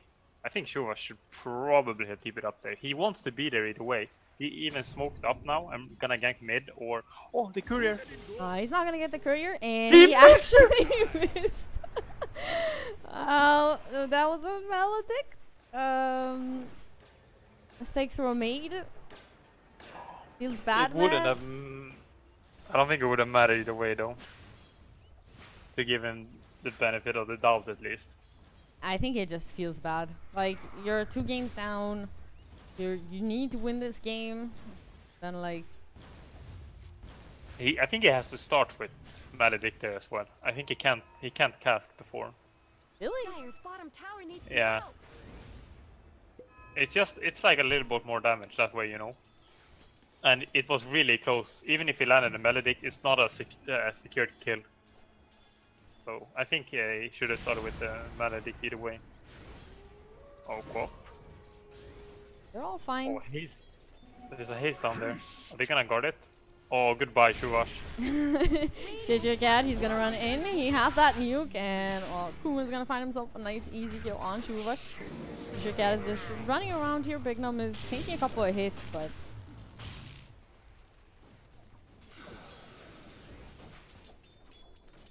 And he has another salve. How many salves does he have? Yeah, I think he bought like 3 so far. I just realized that he used one just now, and he has another one. He already used one like what, 2 minutes ago? Yeah, it's a bit of gold wasted on salves, but it's definitely worth it. Yeah. He's never leaving lane. I mean, Quap is doing surprisingly good though, considering he's against a Shadow Fiend and a Clockwork, you know. So I think he's actually pretty happy about this state. He's a bit sad that Shuvash had to go and die and also not get the kill. That I think he might have gotten, I'm not sure. Like I said, I think he needed the Maledict first. And even then, I'm not sure if it would have worked. It's also a bit sad that he's almost a level behind the Shadow Fiend. Even though Bignum never left that lane. Yeah, but No Fear was almost there, always, so... I think this is like expected overall, and the last hits are very favorable for Shadow Fiend, but the salve cost him, so they're more or less even almost. Yeah, what about our Weaver? Top lane. I thought the Batman was gonna go down. This is a weird rotation. This is gonna be super deep on a Doom that has a ton of regen and armor, or former shield rather. That's I think that's the definition of Okay. not happening. And is gonna come in, so Doi Tower is gonna shouldn't be have to take this almost out of mana. abuse. He has a couple Radiant of one structures charges. have been snow fortified. This sustains. Gold remains. Mid tower taking a ton of damage. Kuman is gonna get it very soon unless people rotate. And it's a rough game for ABP right now. They're doing okay, but if this continues going like this and they don't get anything, it's gonna become very hard. Because the Lycan is farming probably a bit more than he expected, or that I expected to be happening on top lane. I think Badman is struggling a little bit. He didn't get any help though, unlike everyone else. They're trying to go on Kuman, but he's almost killing all of them here. Now he's gonna get slowed up. Can they do anything no, about not this though? The hits are coming in, the stick charges, he's still okay. He's gonna turn this on, no fear. Oh, And the Kuman, howl! he's gonna get healed up, and everything's fine. That was a night howl. He was about to die, and then he gets like 300 HP from that spell. Oh my god, I hate that spell so much.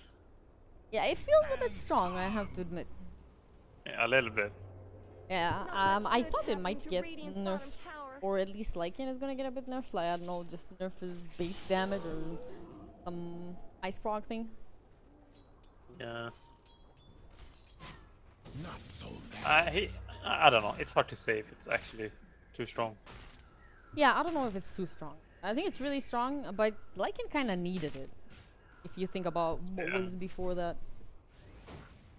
That was a bit. I'm surprised we didn't see any. Oh, we saw a frog. Never mind. There was a frog in there. A what? Yeah, the Darksuck did a frog, but Oh. it's a disaster.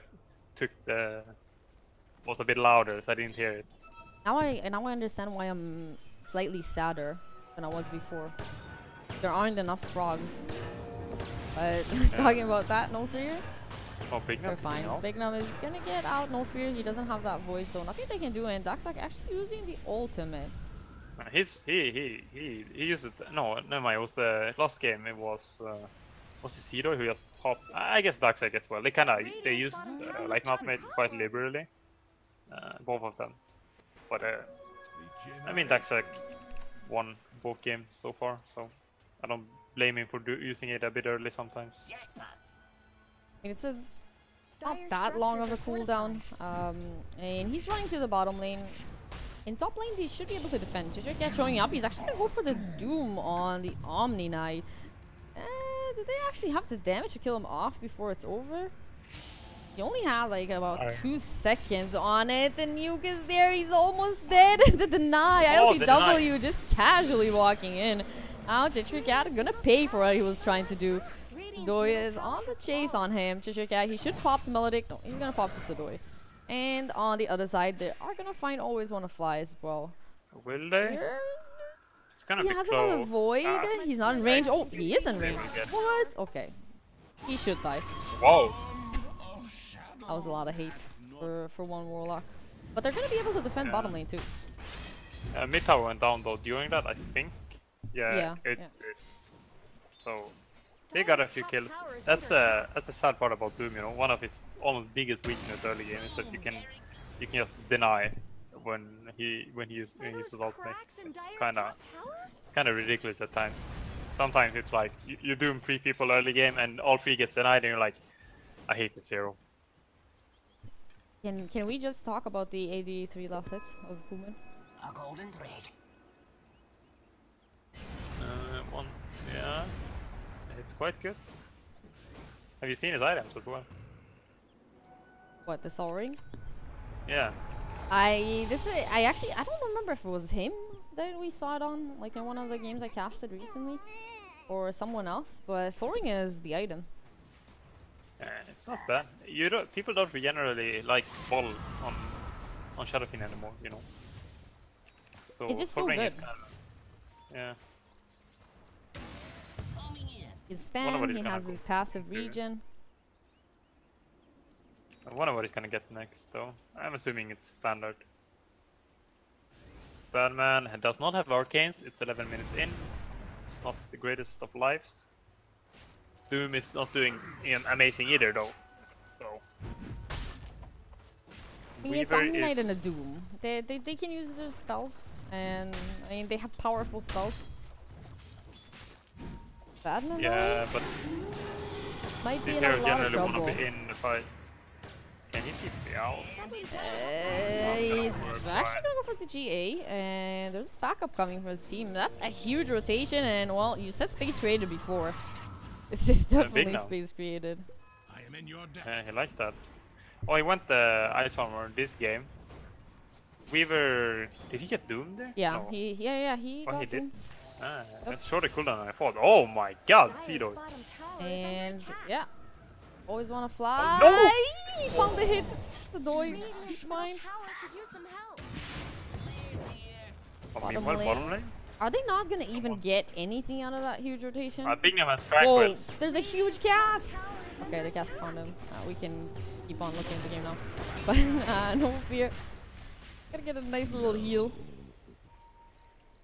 So they made a huge rotation and they even lost the hero, didn't get the tower. Yeah. We were gonna go diff blade as well, which I like a lot. Radiant's like I said. bottom tower's got problems. Weird game though. It's not as one-sided as before, you know. Far from it. But it's still like everything is going Gambit's way. Like there's some trades that are somewhat even, but then Gambit has secured 2 towers already. Does this guy have an infinite amount of salves? or Thank what? you. I was just looking at it. I'm with the mouse. Okay, top lane. TP Top lane, out. Morg is Always wanna fly. Howl again. He would have died without Howl. I really want to know how much money Human spent on salves. Yeah. It is a lot. Oh my god, LTW is taking so much damage. Not enough though. The hookshot is gonna be there just to cancel the death ward, but the poor Clockwork doesn't have enough damage. Kuman might have, but he's being patient, disciplined. Yeah, Cedo is just pushing as well. I wonder how far he's gonna be, or how long he's gonna be able to do this. There is very low catch on Gambit though. Doom is a hero that's kind of hard to catch. A hero like Weaver, you kind of need like Shadowblade to make it work. And I wonder if he would get it. It's not very uncommon on Doom. People go like Blink Shadowblade on this hero relatively often, honestly. I like it, especially because he doesn't have the Lincolns. Yeah, and then like, you know, Clockwork is catch, not against the Weaver. Clockwork is not a hero that really catches a Weaver. It's gonna be a smoke, I think. Gonna ward up first. Or are they just gonna run in? Why not? Juvash is just... Is he baiting? I mean, I they're don't know. gonna scout them. Oh, Kuman is very deep. Maybe not. Kuman might be in a little bit of trouble. He doesn't have a lot of mana. He does have a Soul Ring and the stick charges. Gonna go on No Fear on the back. He just want to get the kill, but the cask is preventing him from doing anything pretty much. Now the Lycan behind the tower. They are gonna get one kill. Dexak is in a lot of trouble, but now always want to fly. He's going with the ultimate. Kuman is gonna get the ultimate himself. 3 heroes are down. The 4th should be there. Maybe LTW. Still 7 seconds on the blink. 5. Can he actually get out of this one? They're gonna try and stop him. And 6 charges, not enough for him. 4 heroes down on APB. Said it doesn't look bad. I really don't understand why they take that fight. Did you see Cedo? He TP's in, has 30% HP, has mana for 1 Sakuchi. And then like, let's go boys. And he is actually super close to Difflay. I really don't understand that fight. Badman? Oh, they actually trying to take another fight here. When he has some stick charges, they have a lot of damage. That's the scary part about them. And on the other side, Shuvash, he let it go. That's how it feels when you're playing support against a very rich Shadow Fiend. And on the backlines, maybe they can find themselves a kill. Nope. Looks like everyone are just gonna be able to TP home safely. Power Rangers out.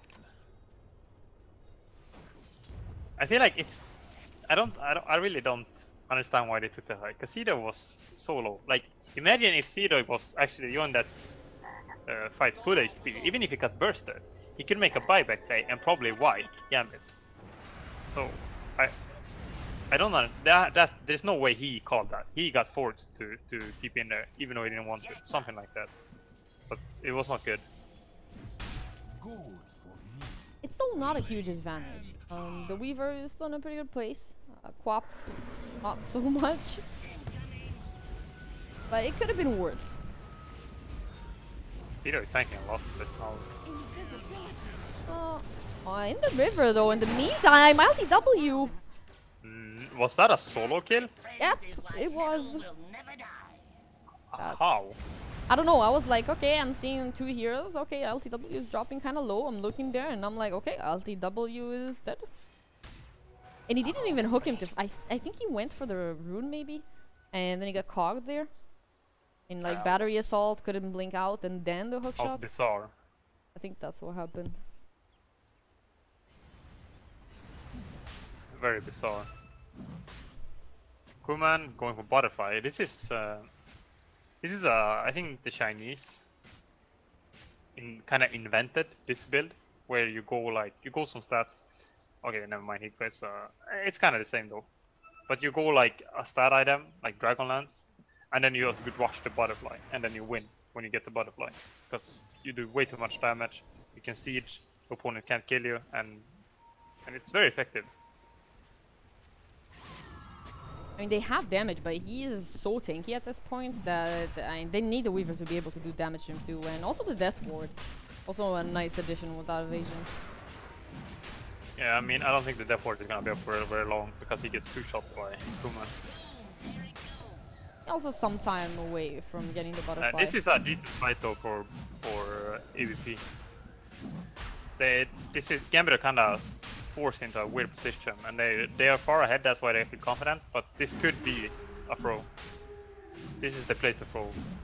The Roche is almost down. The thing is that their initiation is just not that good, and on the back they're gonna get a hookshot right on top of Shuva. Shuva is taking way too much damage for him, and he is just gonna drop. Now LTW, they're not even looking at him. Darkseid is looking on another hero, but now the Rock is gonna get dropped. They are gonna lose their Warlock, thanks to that, and Nightstalker is gonna be able to fly away, picking up, sidestepping very gracefully. Co-op ultimate, and on the other side of the fight, Kuman, they're still up. They lost 2 heroes though, so a 2 for 2 wasn't as bad. Yeah, for APB. I mean, if Copper landed ultimate, it would have been good. It's not that he didn't land it. I think it's It's that Clock big sidestepped it. Yeah, he did. Not gonna deny that, but I don't think he didn't have to go for Clockwork. Clockwork was out of the fight. You don't have to kill him then, because he's not gonna come back. And if he does, he's probably dying. So you could have went for the next target. I was a good fight by Gambit though. They secured the Roche. The Doom went and died though, but it's fine, because that's kind of his job there. He traded 1-for-1, I think. So it was like, it's not a problem what he did. And they don't win the fight insanely, but they do the safe thing. They get the Roche, they get a good trade. So, oh, big no! First, there are a lot of heroes here. He's gonna go for the TP out. The Void is gonna be there to cancel it. So Big Num is gonna pay for that missed hook shot. Yeah. Oh, Ciro is chasing. He can actually kill this. I think Kuman has to start He's hitting. taking so much damage. Darkseid is here too, though. That's gonna be enough to deter Sigdo. When he's out of mana, he doesn't take much damage anymore. I just called him Seadoy because of you. Don't blame that on me. He has used 4 Diff Blade charges already. When you buy Diff Blade and then like a minute later you see this, you're like, I wish I was in another game. Oh, this is some Gambit are super far up now. They are only 3 people here. They don't know it. The stun is gonna be there onto the Doom. Force Death away. Deathward not gonna do anything. Fisher Cat is just gonna walk it off for now. He's double healed. He is so tanky. Sador's gonna run in though. Maybe that's gonna be enough. Another refusal charge. Used Kuman with the ultimate. But Sadoi, he's repelled up. He's still going for Cheshire Cat. Cheshire Cat is not dying. And in the meantime, Kuman is just going ham on everyone else. He's gonna find himself 2 kills. Completely out of mana, but I don't think he cares that much.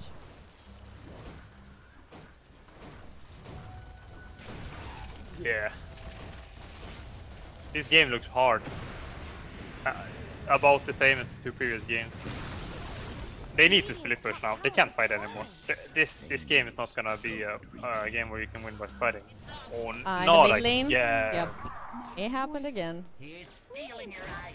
Oh, is he gonna find 2 kills? Oh my god. Nah, he's not gonna get it. I think he's gonna die. Which is, I mean, he deserves it. Oh, no. He's gonna TP out.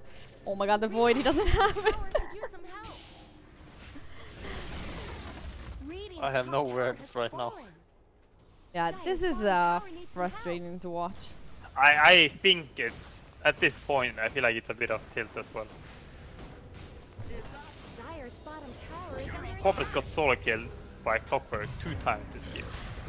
I think I've seen taking a lot of damage, but the Rog is going to be on 3 heroes. Now the follow-up Doom is going to be there. The Omni Knight is not going to be able to use any spells. Sadoi manning up on the Golem, so at least they're going to take down the Golem, but they lost their Omni Knight, and the tower is still taking a lot of damage. Kuman doesn't care. He has that Aegis. When is it over? In about, he has a minute on it, so he doesn't mind dying that much. Got the tower. Kuman is going to be back up. Jishikat, oh my god, he took a lot of damage this time. Kuman, they need to be a bit careful. Jishikat, he should pop at the end of this. LTW is going to jump forward. He's going to get the ultimate onto the 3 heroes. The hook shot from behind, though. Bignum again with the plays. He's right on top of LTW, and with that, that is going to be a kill on the Quap Sadoi. Now, he can't stick around here for too much. They are going to find another kill, so that's a nice advantage for the APB side, but Kuman is still very healthy and very much alive. We need to kill Kuman last somehow. I mean, they killed him Sido is out of once. mana. You can't go here. Sido is gonna, I think Sido is gonna die, like, as soon as, yeah. They're sacking that sack apparently and just trying to run. I think that's a fine decision. That's a good decision though by Gambit, honestly. Very, like, kind of experienced play, you know. Okay, just get out. You're the core here. The Shadow Fiend is the core, not the Lycan.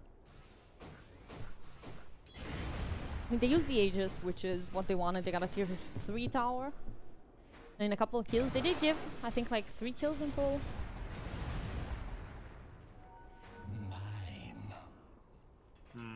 Yeah. Kuman gonna get the butterfly. I think having a butterfly is like bigger than the Aegis. So I think they can keep going. They should definitely kill shrines. No question. Kill shrines, but then you could probably go for another push, Igon push, I think, before Aegis. But I think most teams would wait for the second Roche. We're getting also quite close to Crimson on Bignum. Yeah. I like these items a lot. I think maybe something else would have been better. Like, you could have gone like a Vlad's or even the mech.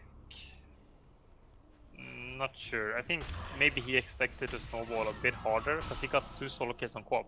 But then he kind of got shut down a little bit. And maybe he expected to have the Crimson Guard by now. Lycan, I think he could maybe kill people here. Well, he has the BKB. He's going to run forward. He's going to look for Shuvash. The stun is not going to connect on him. Shuvash is in a lot of trouble. He is very much dead. Kuman is going to show up to this fight now. Rock, they don't have it yet, but Sadoi is taking a lot of damage. They're all just melting down to these right clicks. Sadoi, slow down. They still have eyes on him. I don't think they have enough catch. There's no hook shot, nothing.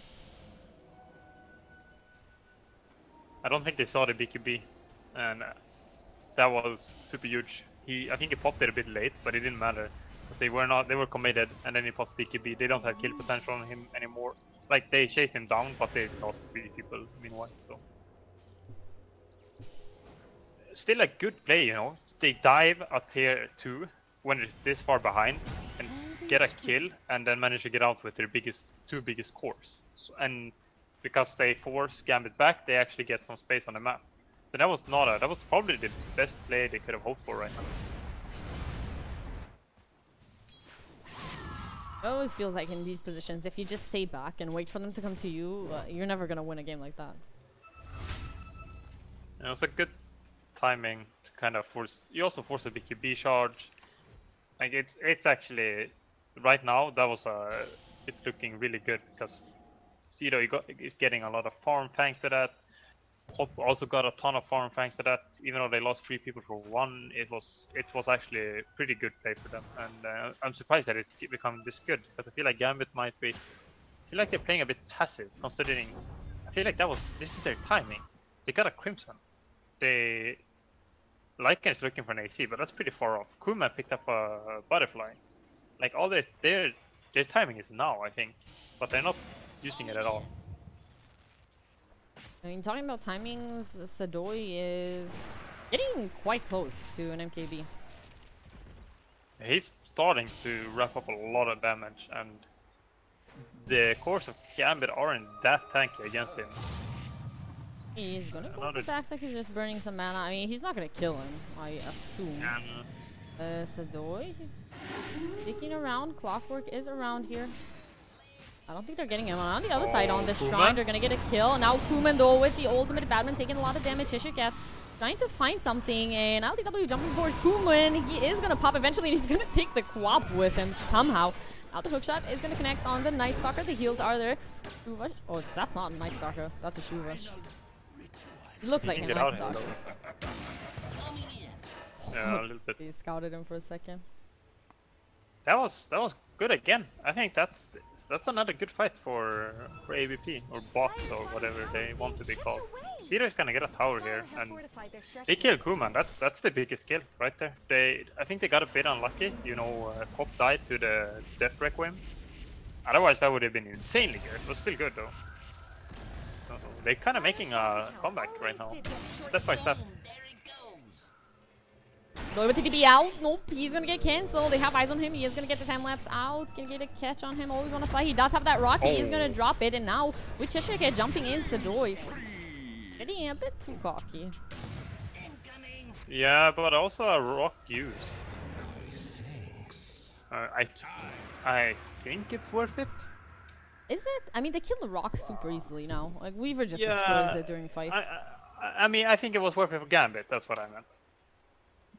I think it's worth using the rock for that kill, because that's the biggest kill you can get. You don't necessarily get a lot out of it though. You just shut down Zero a bit. When is it spawning? I don't know this 15. time. It's... No, you have a little Roche thingy. Where the scan is? Yeah, I forgot about that. It made everyone's life easier. Yeah, Weaver is gonna spawn though. He can't get there in a good way now though. The third 2 is up. Actually, it's pretty close. And he's a fast arrow. And Roche is up. I think the Wolf scouted it. This is Are they actually fire now? Yeah, they're going in. Cheshire Cat is gonna get gone. He is silenced up, so he can't use that Doom. LTW, no, he's still silenced up. Daxak, he is chasing LTW, you know, down. And with LTW, they know where he is. He's gonna get healed up. He's still okay. The hookshot is not gonna connect on him. Big enough, he still sees him, but LTW, he's gonna get the blink out. And now, Zeta is not joining. I mean, they're still going for this. They do have the Doom still. ILTW, he's still going for it. A lot of damage. The cask is causing tons of trouble for the side of Gambit. Now, Sadoi is going to join in into the fight. Having to time-lapse back, though. Too much damage coming in. Oh, they need to bail now. Batman? Oh my god. Okay, that was a GA. Maybe he's not going to live. Oh, can he make the plays? Oh, he's not dying. What? He's not. Okay.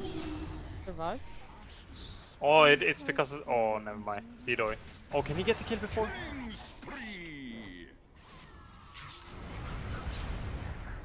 It was almost good. They're playing better though, this game. Like, they're playing better and better. And that was, I think Zidoi, I don't know why he didn't join the fight instantly. If he was there at the start, I feel like maybe they could have done something.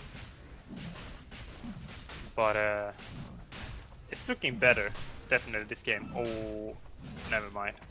Hope it's gone. And in the meantime, they're taking Roche. Yeah. Gambit are playing well though, still. They're playing really well. It's just that the box APB are stepping up as well, so they're actually getting pushed to the limits a bit more. Kuman is super farmed though, and Weaver got the MKB. I picked it up now. I think he picked it up while he was dead. I don't think he had it at the fight. I was wrong about that before though. So. Yeah, this time I actually didn't see. Courier has been killed. Courier kill, that's nice.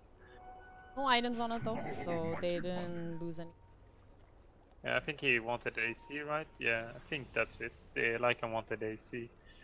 The AC plus Butterfly is a super scary combo. Oh, Clockwork and the Blink. I like that item on Clockwork a lot. it just makes it easier. Also, you can like kill Quap now. Now you actually have normal kill potential on Quap, but somehow you kill him when you shouldn't have had kill potential. I mean, why not having kill potential though? Yeah, he's you know, a mid Quap and everything, but he has a lot of disables. I mean, it's very hard to blink away from him. What is the plan? The tipping, okay, they're gonna defend. They don't really have any split push.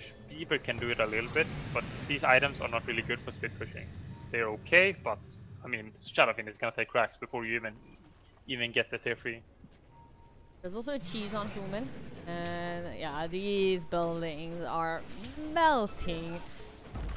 I think in these games you need to be, as soon as he walks up on Hangam, you have to blow everything on him and like at least take him down. 4-step forward, 4-step back. And oh, now Doom, they're gonna find the Weaver, he's gonna get repelled up, but he can't use any spells. The Rock is gonna get dropped, it's gonna be on 2 heroes. Can they get enough out of this one? Batman is almost dead, the G is gonna get used, he's gonna drop anyways though. Weaver, he's still fighting it out, he's still gonna drop, he doesn't have a buyback. LTW is gonna drop, and he is the only one that can buy back into this game.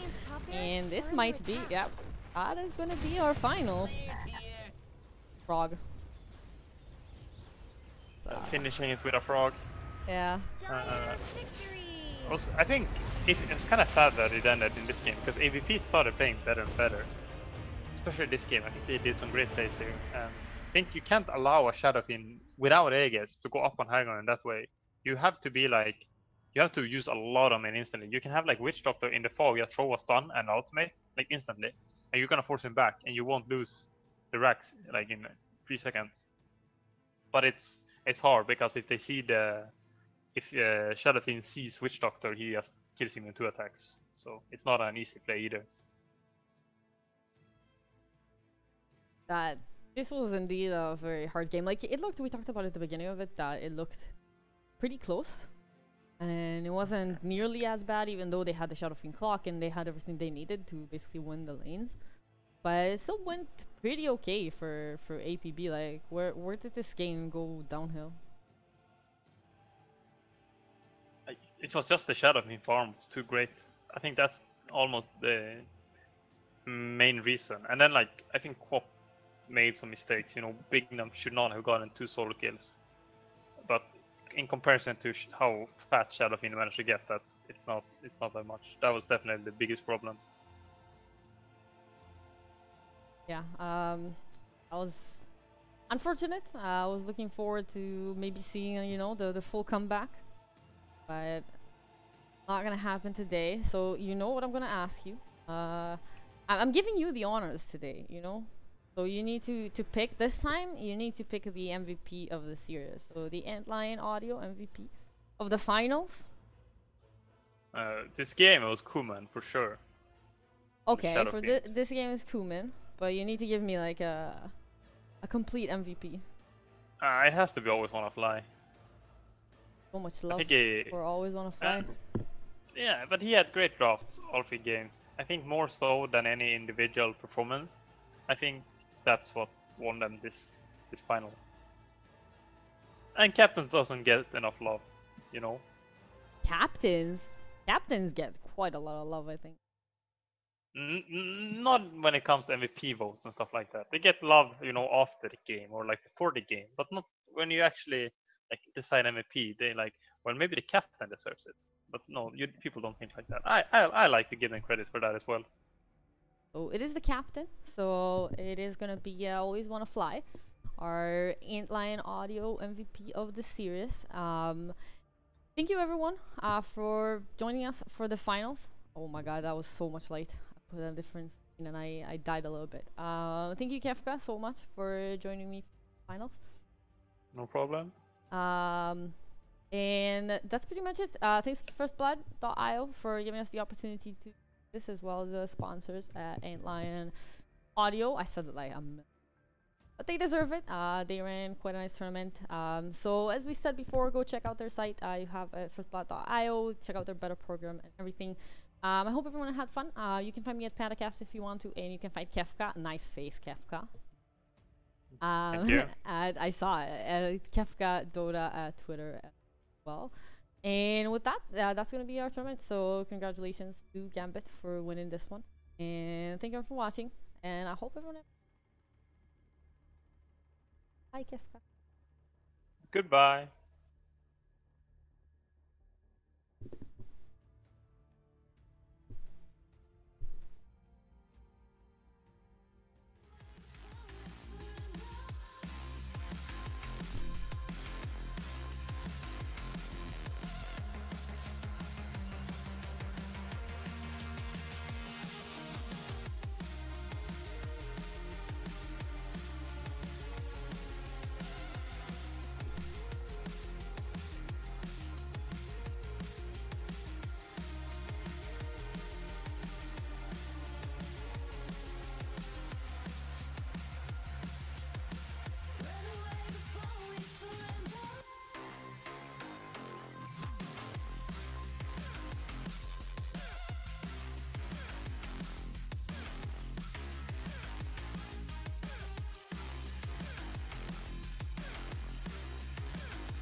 I know it's easy to get lost in yesterday,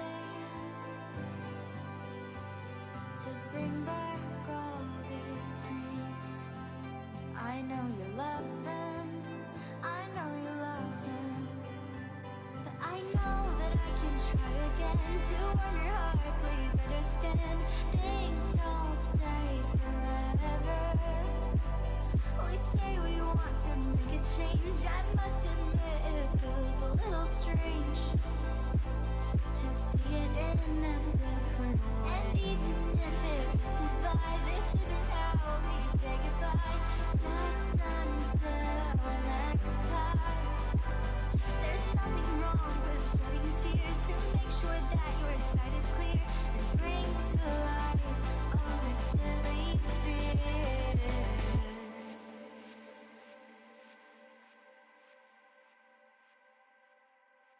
It's terrific. I'm so proud of you.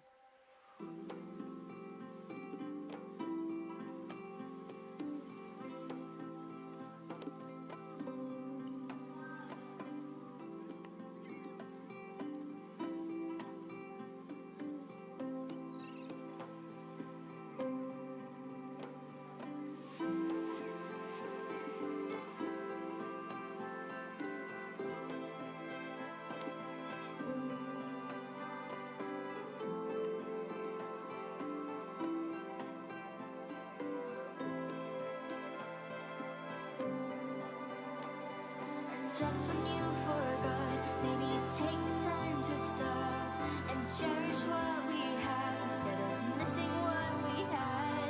You only notice when it's gone because to satisfy what you long for, you will have to try again to fill your heart. Please understand, things don't stay forever. You know you've got to make a change. You must admit it feels a little strange to see it